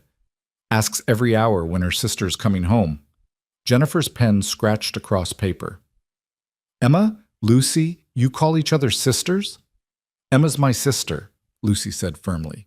We share a room sometimes. She helps me with hard words in my books. And you're happy living here, Emma? Emma nodded.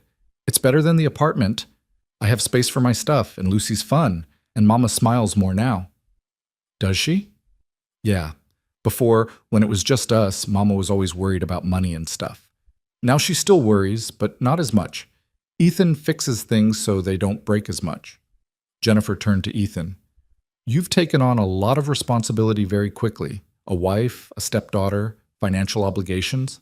That's a significant change from living alone with your daughter. Yes, it is, Ethan agreed. But it's a good change. This house needed life in it again. We needed life in it. Rachel and Emma gave us that. And you're committed to this arrangement long term? I'm committed to my family. Ethan reached over, took Rachel's hand. The gesture was automatic, natural. Whatever that looks like, however it develops, I'm in. Jennifer made more notes, asked more questions. She wanted to know about finances, about childcare arrangements, about plans for the future. She asked about Sarah, about how Lucy had handled her mother's death, about whether Ethan had considered how Rachel and Emma fit into that grief. Lucy still misses her mom, Ethan said. She always will. But having Rachel here, having Emma, it doesn't replace Sarah. Nothing could. But it helps. It shows Lucy that loss doesn't mean the end of family. It just means family can look different than you expected. Finally, after 2 hours, Jennifer closed her notebook. I think I have what I need. I'll compile my report and submit it to Judge Winters by the end of the week. You should expect a court date within 2 weeks for the final custody determination. What do you think? Rachel asked, unable to help herself. I know you can't tell us your recommendation, but I think you've created a stable home, Jennifer said carefully. I think the girls are thriving.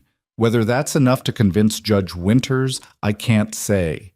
But you should be proud of what you've built here, regardless of how it started.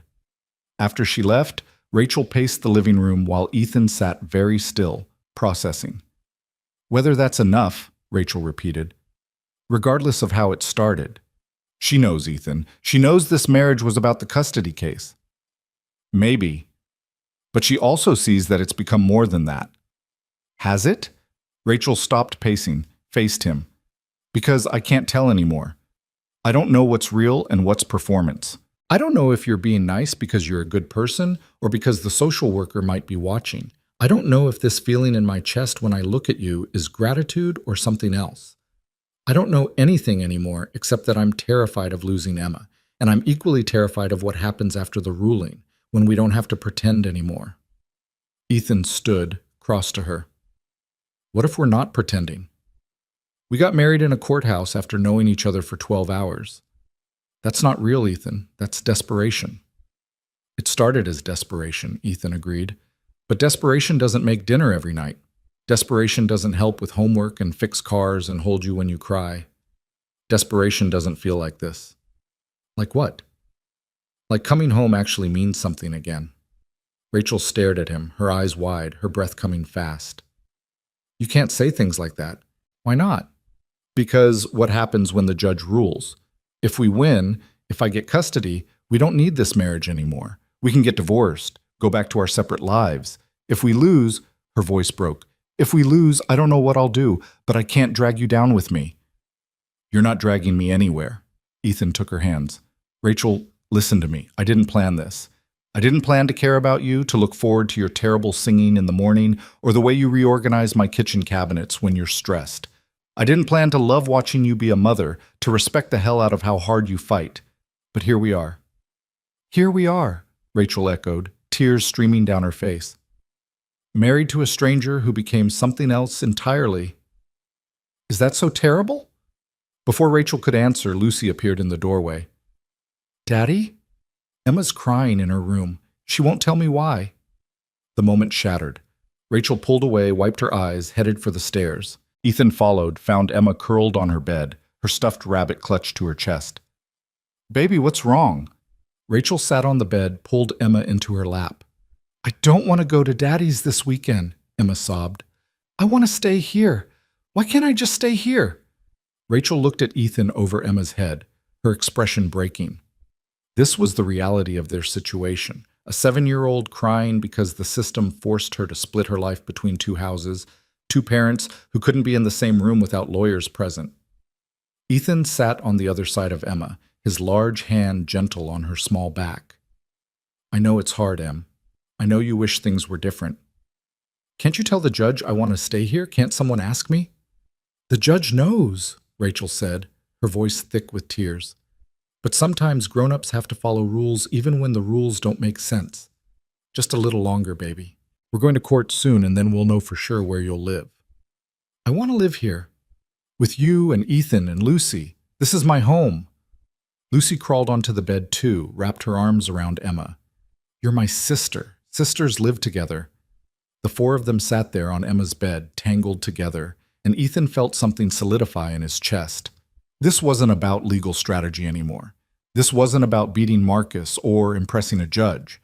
This was about the 3 females in his life who'd somehow become his entire world in the space of a month. That night, after the girls finally fell asleep, Ethan found Rachel in the kitchen making tea she wouldn't drink. I meant what I said earlier, he told her, about this being real. Rachel didn't turn around. I can't think about that right now. I can't think about us or what this is or what it might become. I can only think about Friday, about the court date, about whether I'm going to lose my daughter. You won't. You don't know that. Rachel spun to face him, her control finally cracking completely. You keep saying it like it's a promise you can keep, but you can't control this. Neither of us can. Marcus has money, connections, a stable relationship with a woman who isn't working 2 jobs. He has everything the system values. He doesn't have what matters. Love doesn't matter to family court, Ethan. Stability matters. Financial resources matter. The appearance of a normal family matters. And we're not normal. We're a construction worker and a waitress who got married in a courthouse to game the system. We're a family, Ethan said firmly, a real one. And I'm going to stand in front of Judge Winters and tell her exactly that. And if she doesn't believe you, then we appeal, we fight. We keep fighting until there's nothing left to try.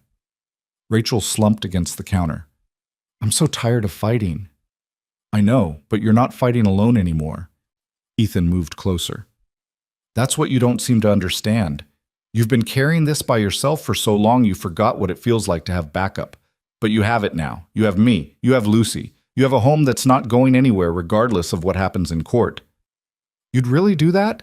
Keep us here even if we lose? Rachel, you're my wife. Emma's my stepdaughter, Lucy's sister.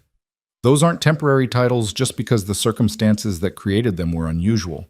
This is real, whether you're ready to believe it or not. Rachel stared at him for a long moment, searching his face for deception or pity or obligation. Whatever she found there made her shoulders drop, made her cross the kitchen and collapse against his chest. Ethan wrapped his arms around her and held on. I'm scared, she whispered against his shirt. Me too. What if I'm a terrible mother for putting her through this? You're the best mother I've ever seen, and I was married to one of the best. Rachel pulled back enough to look at him. Sarah would have been appalled by this whole situation. Sarah would have helped me move your stuff in and then made spreadsheets about how to convince the social worker. Ethan smiled. She believed in doing the right thing even when it was hard, especially when it was hard. This would have been exactly her kind of chaos. I wish I could have known her. You would have been friends. She had a thing about injustice, couldn't stand watching people get pushed around by systems or bullies. She would have taken one look at Marcus and declared war. They stood there in the quiet kitchen, holding each other, and for the first time since this whole thing started, Ethan felt something like peace. Whatever happened on Friday, they'd face it together. That had to count for something. The next few days crawled by, each one heavier than the last. Ethan went to work on the new project, grateful for the predictable hours, for the mindless physical labor that kept his hands busy and his mind from spiraling. Rachel picked up extra shifts at the diner, needing the distraction, needing to feel like she was contributing financially, even though Ethan had told her 100 times she didn't need to. Thursday night, the night before the court date, neither of them could sleep. They sat on the porch in the dark, neither speaking, just existing in the tension of waiting. Finally, Rachel broke the silence. "If we win tomorrow," she said quietly, "if the judge gives me full custody or even just maintains the current schedule, what happens to us? What do you want to happen?" I asked first. Ethan considered his answer carefully. "I want you to stay, both of you. Not because of the custody case or because you need somewhere to live. I want you to stay because this is where you belong. Because somewhere in the last month you became part of the life I'm living instead of just people sharing my house. And if I'm not ready for that, then we take it slow. We figure it out as we go. But Rachel, we're already married. We're already raising kids together. We're already most of the way to real. We're just scared to admit it." Rachel laughed, soft and sad. "Scared doesn't begin to cover it." "I know. I was married before, Ethan. I know what it looks like when someone says they love you, but really they just want to control you. How do I know this is different?" "Because you can leave anytime you want, and I'll help you pack." Ethan turned to face her. "That's the difference. Marcus trapped you. I'm asking you to choose to stay. If you don't want to, if you need space or time or distance, I'll help you find an apartment. I'll babysit Emma. I'll be your friend instead of your husband. But you have to know that you have a choice. You've always had a choice." Tears slipped down Rachel's face in the darkness. "What if I choose wrong?" "Then we'll figure it out together. That's what families do. We really are a family, aren't we?" "Yeah, we really are." Friday morning broke cold and gray, the sky threatening rain. They dressed carefully, Ethan in his only suit, Rachel in a dress she'd borrowed from a friend, both girls in their nicest outfits. In the truck on the way to the courthouse, nobody spoke. The weight of what was coming pressed down on all of them. Marcus was already there when they arrived, his lawyers arranged around him like armor. He saw them walk in and his expression darkened, his jaw clenching. Judge Winters took the bench at precisely 9 a.m. She looked at the assembled parties, at Jennifer Hayes sitting in the back with her report, at the two little girls sitting between their parents. "We're here for final custody determination in the matter of Moore versus Hale," she said. "I've reviewed the social worker's report. I've considered all arguments presented by both parties. This is never an easy decision, but it's one I take very seriously." The courtroom held its breath, and Ethan reached over, took Rachel's hand, and held on. Judge Winters adjusted her reading glasses, her expression giving nothing away as she opened the folder containing Jennifer Hayes' report. The silence in the courtroom was absolute, broken only by the soft sound of pages turning. Rachel's hand was ice cold in Ethan's grip, her breathing shallow and fast. Beside them, Lucy had wrapped her arms around Emma, both girls understanding that something momentous was about to happen, even if they couldn't fully grasp the mechanics. "I've spent considerable time reviewing the evidence presented in this case," Judge Winters began, her voice measured and formal. "This court's primary concern, as always, is the best interest of the child. Not the preferences of either parent, not financial considerations, not even the child's stated wishes, though those are taken into account. The question before me is simple. Where will Emma Moore thrive?"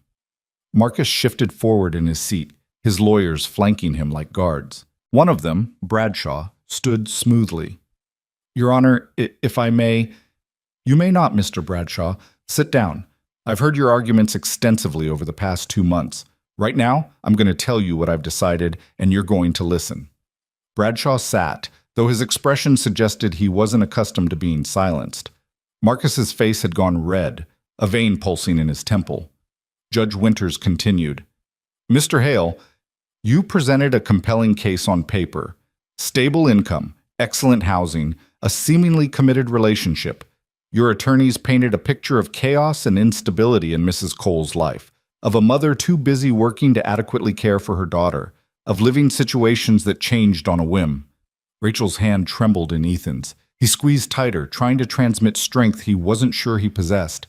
However, Judge Winters said, and the single word shifted the entire atmosphere of the room. What your attorneys failed to adequately address was why those circumstances existed. Mrs. Cole was working multiple jobs because you refused adequate child support. She was living in a studio apartment because you leveraged your connections to ensure she couldn't secure better housing at reasonable rates. The instability you cited was largely created by your own actions. Marcus started to stand. His lawyer pulled him back down forcefully. Furthermore, the judge continued, the social worker's report paints a very different picture than the one your legal team presented.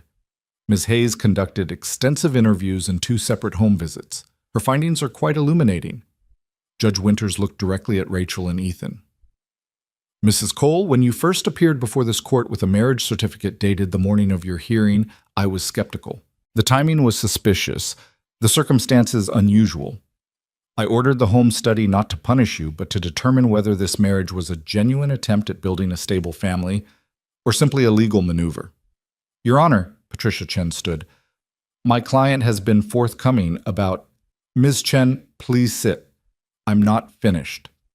Judge Winters waited until Patricia resumed her seat. What Mrs. Hayes discovered during her investigation was unexpected.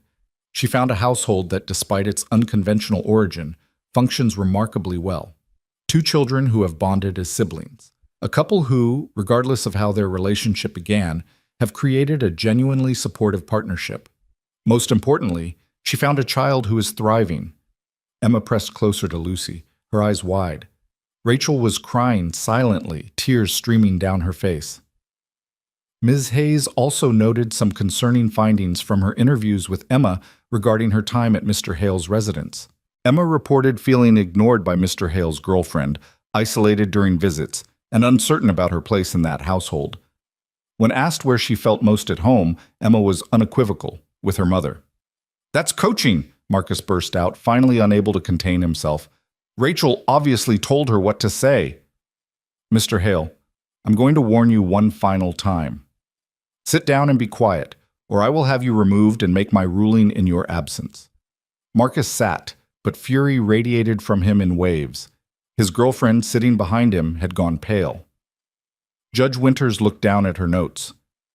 Ms. Hayes's report contains several direct quotes from her interviews. I'd like to read one in particular. This is Emma, age 7, when asked to describe her typical evening at the Cole residence. She said, and I quote, Ethan makes dinner while Mama helps us with homework. Then we all eat together and talk about our day. Lucy tells the funniest stories and Mama laughs real hard, not fake laughing like she used to do. After dinner, Ethan checks my math because he's really good at numbers, and Mama reads to us before bed. Sometimes they both tuck us in, and the house feels full instead of empty. I feel safe there. The courtroom was absolutely still. Ethan felt something break open in his chest, heard Rachel's soft sob beside him.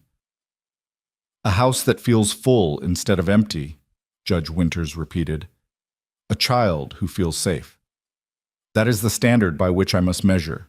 Not income, not square footage, not even the conventional timeline of a relationship. The question is where Emma Moore feels safe, supported, and loved. She closed the folder, removed her glasses, and looked directly at Marcus. Mr. Hale, I have no doubt you love your daughter in your own way. But love is not enough if it comes with conditions. If it's wielded as a weapon against her mother, if the child herself expresses anxiety about time spent in your care. You can't seriously, Marcus started. I am seriously, Mr. Hale. And if you interrupt me again, you will be held in contempt." Judge Winter's voice was steel. "Based on the evidence presented, on the social worker's comprehensive report, and on Emma's own expressed preferences, I am awarding primary physical custody to Rachel Cole. Emma will reside with her mother and stepfather full-time." Rachel's sob was audible now, relief and disbelief warring in the sound. Ethan pulled her against him as she shook. "Mr. Hale, you will have visitation rights. Every other weekend, alternating holidays, 2 weeks during summer break. However, these visits will be supervised for the first 6 months."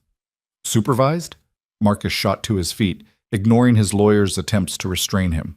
"You're going to treat me like I'm some kind of danger to my own daughter?" "I'm going to ensure that Emma's time with you is focused on building a healthy father-daughter relationship rather than on undermining her mother or expressing your grievances about the divorce. The supervision is not punitive, Mr. Hale. It's protective.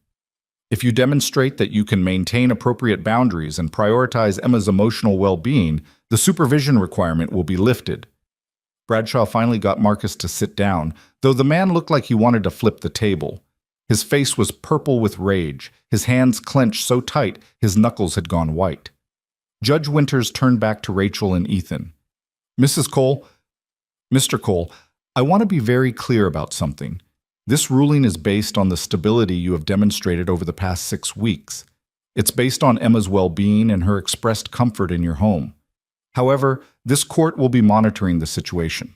If circumstances change significantly, if the marriage dissolves, if the home environment becomes unstable, custody arrangements can be revisited." "We understand, Your Honor," Patricia said, standing. "My clients are committed to maintaining the stable environment they've created." "See that you do." Judge Winters banged her gavel. "Custody is awarded to Rachel Cole. Visitation scheduled to be implemented immediately as outlined. This court is adjourned." The gavel's sound was still echoing when Rachel turned and buried her face in Ethan's chest, her whole body shaking with sobs. Lucy and Emma had jumped up, were hugging each other and crying, though Emma's tears were the relieved kind that came after holding your breath too long. Patricia was gathering papers, speaking quickly to Rachel. "This is binding. Marcus can appeal, but given the circumstances and the judge's clear findings, an appeal is unlikely to succeed. Emma's yours, Rachel. You won." Marcus was on his feet, stalking toward them, his lawyers trying to intercept him. "This isn't over," he snarled at Rachel. "You think you've won, but you haven't. I'll appeal. I'll fight this all the way to the state Supreme Court if I have to." Ethan stood, putting himself between Marcus and Rachel. "You heard the judge. You've got visitation rights. Use them to build a relationship with your daughter instead of trying to destroy her mother. That's how you actually win." "Don't you dare tell me how to parent my child. You're just some construction worker she manipulated into playing house." "I'm her stepfather," Ethan said quietly, but there was iron in his voice. "And I'm going to be there every day, making sure Emma knows she's loved and safe. You could do the same during your visits, or you can keep fighting and push her further away. Your choice." Marcus looked like he wanted to throw a punch. His lawyers finally got him turned around, headed toward the exit, his girlfriend trailing behind looking shell-shocked. At the door, Marcus turned back. "She'll hate you eventually, Rachel, just like she'll hate you, Cole. Kids always see through lies." "Then it's good we're not lying," Ethan said. "This is our family, real as it gets." Marcus left, slamming the courtroom door behind him. The sound reverberated through the space, final and absolute. Rachel was still crying, but now she was laughing too, the kind of hysterical relief that came when unbearable pressure suddenly released. Emma and Lucy were dancing around them, holding hands, chanting something about being sisters forever. Patricia packed up her briefcase, shook Ethan's hand, then Rachel's. "I've been practicing family law for 20 years, and I've never seen anything quite like this. A marriage that started as legal strategy and became the real thing just in time to convince a judge. You two are either the luckiest people I've ever met, or proof that sometimes desperate measures lead to genuine miracles." "Maybe both," Ethan said. After Patricia left, after the courthouse had emptied and they were standing in the parking lot in the pale winter sunlight, Rachel finally spoke. "We won. I can't believe we actually won." "You won," Ethan corrected. "You fought for your daughter, and you won." "We won." Rachel looked up at him, her eyes red and swollen, but clearer than he'd seen them in weeks. I couldn't have done this without you. Without this, she gestured between them at the girls playing nearby, at the impossible family they'd built. I would have lost her, Ethan. If you hadn't walked up to me in that diner, if you hadn't offered something so crazy it just might work, Marcus would have won. But he didn't. No, he didn't. Rachel took a shaky breath. The judge said if circumstances change, if the marriage dissolves, custody could be revisited. Yeah, she did. So we have to stay married, at least for a while, long enough to prove it's real, that it's stable. Ethan looked at her for a long moment. They were standing in a courthouse parking lot, two people who'd been strangers 6 weeks ago, married because of a custody battle and staying married because of a judge's warning. It should have felt like a prison sentence. It didn't. What if we don't think of it as having to stay married, Ethan said. What if we think of it as choosing to stay married? Is there a difference? Yeah, there's a difference. Having to makes it an obligation. Choosing makes it a decision we make every day.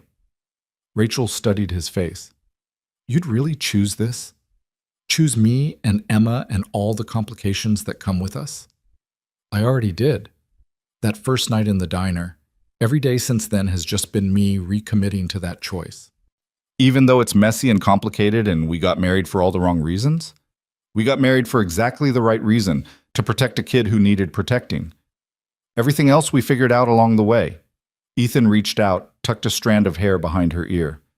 Rachel, I know this started as pretend, but somewhere between the courthouse wedding and now it stopped being pretend for me.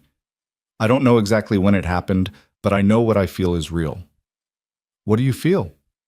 Ethan took a breath, committed to the truth.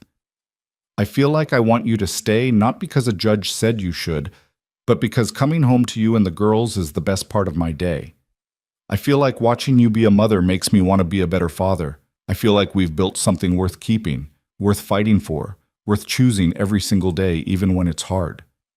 Rachel was crying again, but these tears were different. I'm scared. I'm scared because I already lost one marriage and I can't go through that again. I'm scared because I don't know how to trust this, trust you, trust that this isn't just going to fall apart when the emergency is over. Then we take it one day at a time. No pressure, no expectations beyond what we've already been doing. We live together, raise the girls together, and see what develops. If it stays platonic roommates raising kids, fine. If it becomes something more, also fine. But Rachel, you don't owe me anything beyond what you're comfortable giving. What if what I'm comfortable giving changes? Then we adapt. That's what we've been doing all along. Rachel reached up, touched his face with fingers that still trembled slightly. You're a good man, Ethan Cole. Better than I deserve. You deserve everything, Ethan said firmly. You deserve peace and stability and someone who sees how hard you fight for your daughter.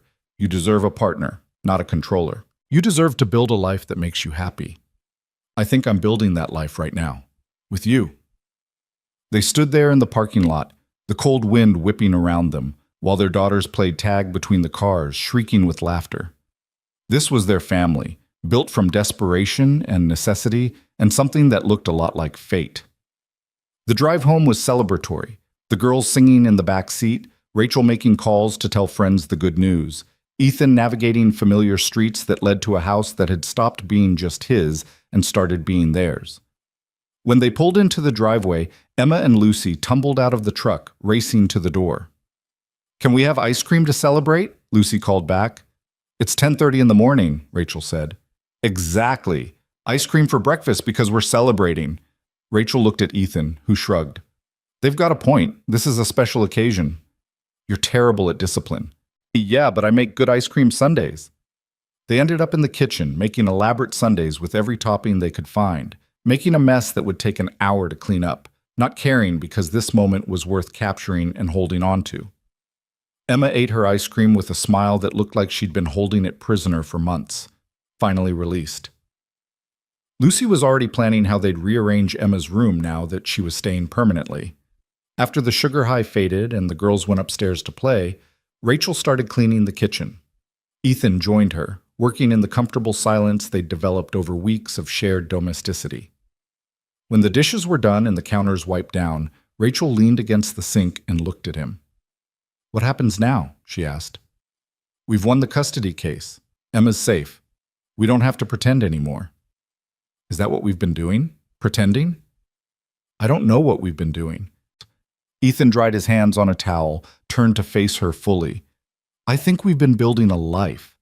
I think we've been figuring out how to be a family. And I think maybe we're both scared to call it what it is because that makes it real, and real things can hurt you. Real things can definitely hurt you, Rachel agreed. I have the scars to prove it. So do I. But real things can also save you. They can give you a reason to get up in the morning, a reason to try, a reason to believe that good things can happen even after everything's fallen apart. Is that what this is? A good thing? I think it might be the best thing that's happened to me since Sarah died. I think you and Emma walked into my life when I'd forgotten how to live instead of just survive. I think Lucy needed you as much as Emma needed us, and I think maybe we're all better together than we were apart. Rachel crossed to him, stood close enough that he could see the gold flecks in her brown eyes, could count the freckles across her nose. I need to tell you something. Okay. I've been falling in love with you, Ethan, slowly, without meaning to, without planning it. Somewhere between you fixing my car and holding me when I cried and being the father Emma never had, I started falling. And it terrifies me because I swore I'd never let myself be vulnerable to a man again. But here I am, vulnerable and scared and falling anyway. Ethan's heart was hammering in his chest. Rachel, let me finish. I don't know if what I feel is real, or if it's gratitude, or if it's just relief that someone finally helped me carry the weight I've been holding alone. I don't know if I'm capable of being the kind of wife you deserve, or if I'm too damaged from Marcus to ever trust completely again. But I know I want to try. I know that waking up in this house, in this life we've built, feels right in a way nothing has felt right in years. You're not damaged, Ethan said fiercely. You're strong and brave, and you've survived things that would have broken other people. What Marcus did to you, the way he controlled and diminished you, that wasn't your fault, and it doesn't define you. Then what defines me? The fact that you got out. The fact that you fought for your daughter against impossible odds. The fact that you're standing here right now, willing to be vulnerable, even though it scares you. That defines you. Rachel's eyes were wet again. How do you always know what to say? I don't. I just tell you the truth. She reached up, her hands framing his face. Can I kiss you? Is that okay? I know we're married, but we've never actually kissed, and I don't want to assume. Ethan kissed her, cutting off the anxious rambling, pouring everything he'd been feeling for weeks into the contact. Rachel made a small sound of surprise, then melted against him, her hand sliding into his hair. The kiss was tender and desperate, and full of promises neither of them had quite figured out how to voice yet. When they finally broke apart, both breathing hard, Rachel laughed shakily. Okay, that was... yeah. So we're really doing this? We're choosing this? If you want to. I want to, Rachel said. I'm scared and I don't have all the answers and I'll probably mess this up sometimes, but I want to try. That's all anyone can do. Try. And when we mess up, we talk about it and fix it and keep going. They stood there in the kitchen, holding each other, while upstairs the girls' laughter drifted down like music.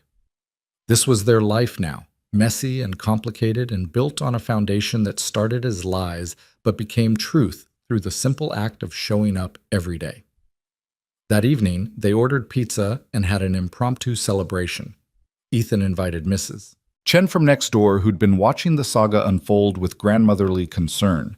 Rachel called Mel from the diner, who showed up with a cake that said, "Congratulations," in shaky icing. They sat around the dining table, the one Ethan had eaten at alone for years, and it was full of noise and warmth and life. Mrs. Chen cornered Ethan while he was getting plates from the kitchen. "You did good, young man. That family needed you." "I needed them too," Ethan admitted. "I know. That house was too quiet after Sarah passed. It needed children's laughter again. It needed life. It has that now." "Yes, it does." Mrs. Chen patted his arm. "And you have a second chance at happiness. Don't waste it being afraid."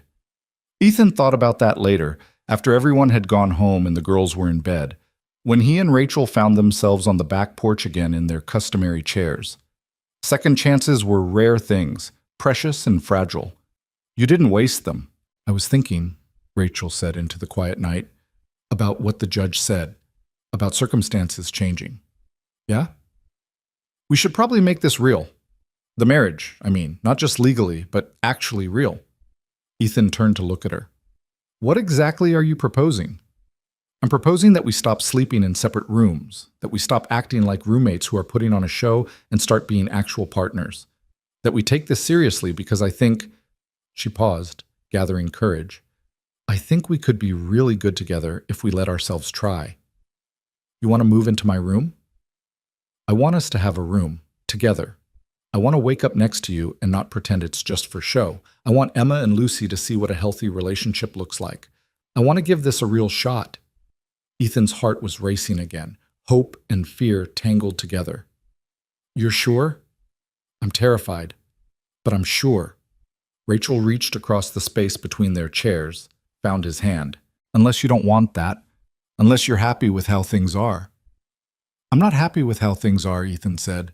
I'm halfway in love with you and trying to respect boundaries that you might not even want anymore. I've been sleeping 20 feet away from you every night wanting to hold you, but not knowing if that would be crossing a line. You're halfway in love with me? Maybe more than halfway. Rachel stood, pulled him to his feet. Then let's stop wasting time on fear. Let's choose this. Choose each other. Choose the life we've been building. They went inside together, hands linked, and Ethan showed Rachel where she could put her things in his closet, how the drawers in the dresser had been mostly empty for 3 years, waiting for someone to fill them. They moved her clothes from the guest room while the girls slept, transforming the space from temporary to permanent with each trip across the hallway. That night, Rachel slept in Ethan's arms for the first time, her head on his chest, his hand in her hair. It felt right in a way that made all the chaos and uncertainty worth it. This was what they'd been fighting for all along, not just Emma's custody, but the right to be a family, to build something real from the ashes of their separate losses. The next morning, Emma came looking for her mother and found Rachel's room empty. There was a moment of panic, old fears dying hard, before she found Rachel in Ethan's room, both adults still asleep, wrapped around each other like they'd been doing it for years. Emma went back to Lucy's room. They're sleeping together now. Lucy looked up from the coloring book she'd been working on. Good. Daddy smiles more when Mama's around. She's not our Mama, Emma said automatically, then stopped. I mean, she could be, Lucy said seriously. If you want her to be. She takes care of us and makes good food and reads bedtime stories. That's what mamas do. Emma considered this. Her real mother had died when she was a baby. She had no memories, just stories Marcus told that painted a saint he claimed Rachel could never measure up to. But Rachel was the only mother Emma had ever known, and Ethan was becoming the father Marcus had never been. Yeah, Emma said finally. She could be our mama, both of us. And Ethan's my daddy, and could be your daddy too. We're sisters now. We've been sisters, Lucy corrected, since the beginning. Downstairs they found Ethan making pancakes while Rachel set the table, the two adults moving around each other with the ease of long practice. When the girls appeared, both adults smiled. Morning, girls, Rachel said. Who wants chocolate chips in their pancakes? The months that followed were a process of becoming a family instead of just playing one, becoming partners instead of just pretending, becoming people who chose each other every day because the alternative was unthinkable. Marcus exercised his visitation rights, though Emma never looked forward to those weekends. But the supervised visits meant she was protected from his manipulations, and gradually Marcus seemed to realize that fighting wouldn't get him what he wanted. He'd never be the father Emma needed, but he could be present in her life without being destructive. Ethan's new work schedule meant he was home for dinners, for homework help, for the daily chaos of raising two girls who'd gone from strangers to sisters. Rachel picked up more shifts at the diner, but without the crushing pressure of trying to fund a custody battle. The house filled with the detritus of childhood, art projects and science fair displays, and the eternal mystery of where all the socks went. 6 months after the final custody hearing, Ethan and Rachel sat on their back porch, now truly theirs, and watched the girls play in the yard they'd finally gotten around to landscaping. The fairy village had been rebuilt into something more elaborate, complete with a bridge made from popsicle sticks and a pond fashioned from an old pie tin. "I've been thinking," Rachel said, "about what we tell people when they ask how we met." "We tell them the truth," Ethan said. "We met at a diner. You were having the worst night of your life. I offered to help. Everything else followed from there." That's a very simplified version of events. Yeah, but it's true. All the best love stories start with one person seeing another person who needs help and choosing to step in. "Is this a love story?" Rachel asked, though she was smiling. "Isn't it?" Rachel leaned over, kissed him softly. "Yeah, I think it is. It's not the story I expected to be living, but it's the one I needed." "Me too." They sat in comfortable silence, watching their daughters, because Emma had started calling Ethan Dad sometime around month 4. Hesitant at first, then with increasing confidence. Create worlds of imagination where anything was possible. Ethan thought about the night at Mel's diner, about Rachel falling apart at the counter, about the split-second decision to walk over and offer help to a stranger. He thought about how that decision had changed everything, how it had brought life back into a house that had been more tomb than home. "I love you," he said, because it was true, and because he could say it now, without fear. Rachel's eyes went soft. "I love you too, even though you leave your socks on the floor and forget to put the toilet seat down. And you reorganize my tools every time you clean the garage. Someone has to. Your organizational system is chaos." "It's organized chaos." They were bickering like an old married couple, which made sense because they were a married couple, even if the path to marriage had been anything but traditional. What had started as a desperate legal maneuver had become the realest thing in both their lives. That evening, after the girls were in bed, Ethan found Rachel looking at photo albums, not his old ones of Sarah, but new ones she'd started making.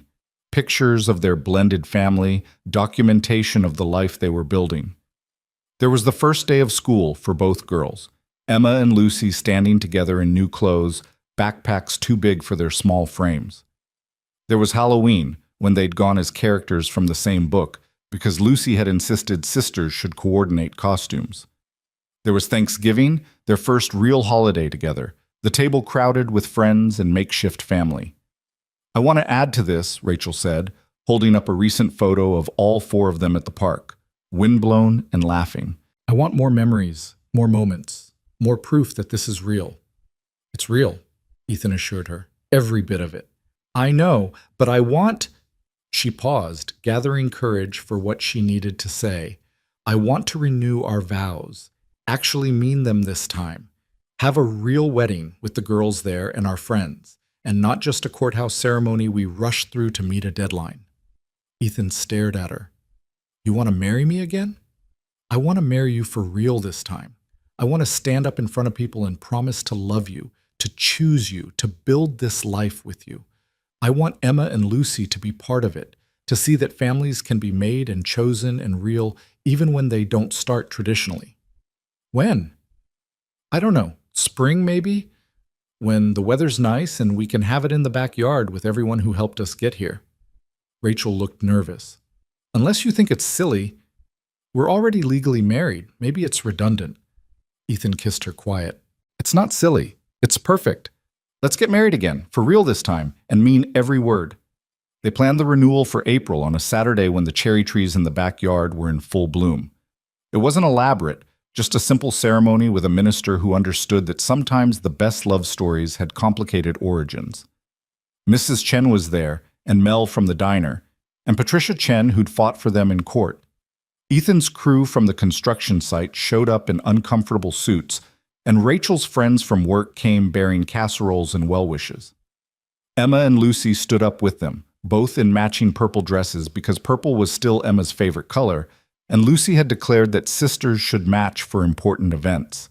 When the minister asked if anyone objected, Lucy raised her hand solemnly.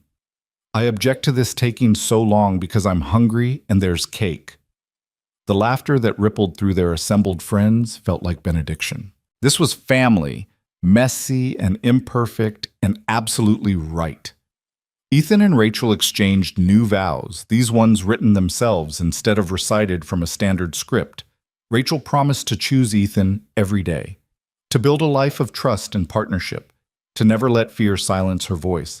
Ethan promised to protect their family, to show up every single day, to love Rachel not despite her scars, but including them because they made her who she was.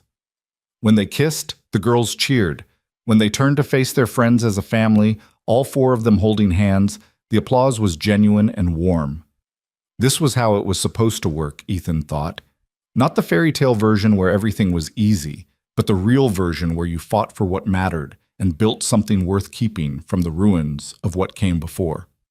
That night, after the guests had left and the yard was littered with the evidence of celebration, Ethan stood on the back porch one last time. Rachel joined him, slipping her arms around his waist from behind. "Thank you," she said softly. "For what?" "For seeing me that night at the diner, for stepping in when you didn't have to, for giving me and Emma a home, a family, a second chance at everything." "Thank you for letting me," Ethan said, "for trusting me when trust was the hardest thing you could give, for choosing this life with me even when it scared you." They stood together in the darkness, listening to the house settling around them, to the soft sounds of their daughters sleeping upstairs. This was peace, Ethan realized. Not the absence of struggle, but the presence of people worth struggling for. He'd lost Sarah and thought he'd lost his capacity for love. Rachel had lost her safety and thought she'd lost her ability to trust. Emma had nearly lost her mother. Lucy had needed a family that was more than just the two of them. And somehow in a rain-soaked diner on a Tuesday night, the universe had conspired to bring them all together. What started as a desperate lie had become the most honest thing in any of their lives. A family built on choice and commitment, and the radical decision to show up for each other every single day. In the end, that's what family was. Not blood or circumstance or legal documents, though those could be part of it. Family was choosing to stand together when everything tried to pull you apart. Family was building a home out of broken pieces and making it whole through sheer stubborn love. Ethan had stood at a counter in a diner and offered his name, his house, his stability to a stranger. In return, he'd received so much more. A wife, a daughter, a reason to remember that life was for living, not just surviving. Rachel had accepted help from someone she didn't know and risked everything on trust that had been shattered before. In return, she'd found safety, partnership, and proof that not all men who offered help expected ownership in return. Emma had gained a father who chose her, a sister who loved her, and a home where she was safe to be a child instead of a pawn in adult games. And Lucy had gained the mother she barely remembered losing and a sister to share her world with. 4 people, strangers or nearly so, who'd become the family they all needed. It wasn't perfect. There were still hard days, still moments when old fears crept in, still struggles to navigate. But they faced them together, and that made all the difference. As spring turned to summer and summer to fall, the house on Maple Street rang with laughter and argument and the beautiful chaos of a family learning to be family. The guest room became a proper office. The yard got a swing set. The refrigerator accumulated layers of artwork and report cards and permission slips. And every night, Ethan and Rachel fell asleep in each other's arms, grateful for diner breakdowns and split-second decisions and the stubborn refusal to let good people lose just because the system measured them wrong. They'd stood in front of a judge who asked if they were really a family, and they'd said yes, knowing it was a lie that aspired to truth. Now, when people asked if they were really a family, they said yes, knowing it was the truest thing they'd ever spoken. This was their life, built from desperation, forged in determination, and sustained by the simple daily choice to love each other even when it was hard, especially when it was hard. And every Tuesday night, they still went to Mel's diner. Sometimes just the two of them, sometimes with the girls. They always sat in the same booth, always ordered too many fries, always left generous tips. Because that diner was where it started. Where a stranger became a husband, where a waitress became a wife, where a custody battle became a love story, where 4 lost people found their way home.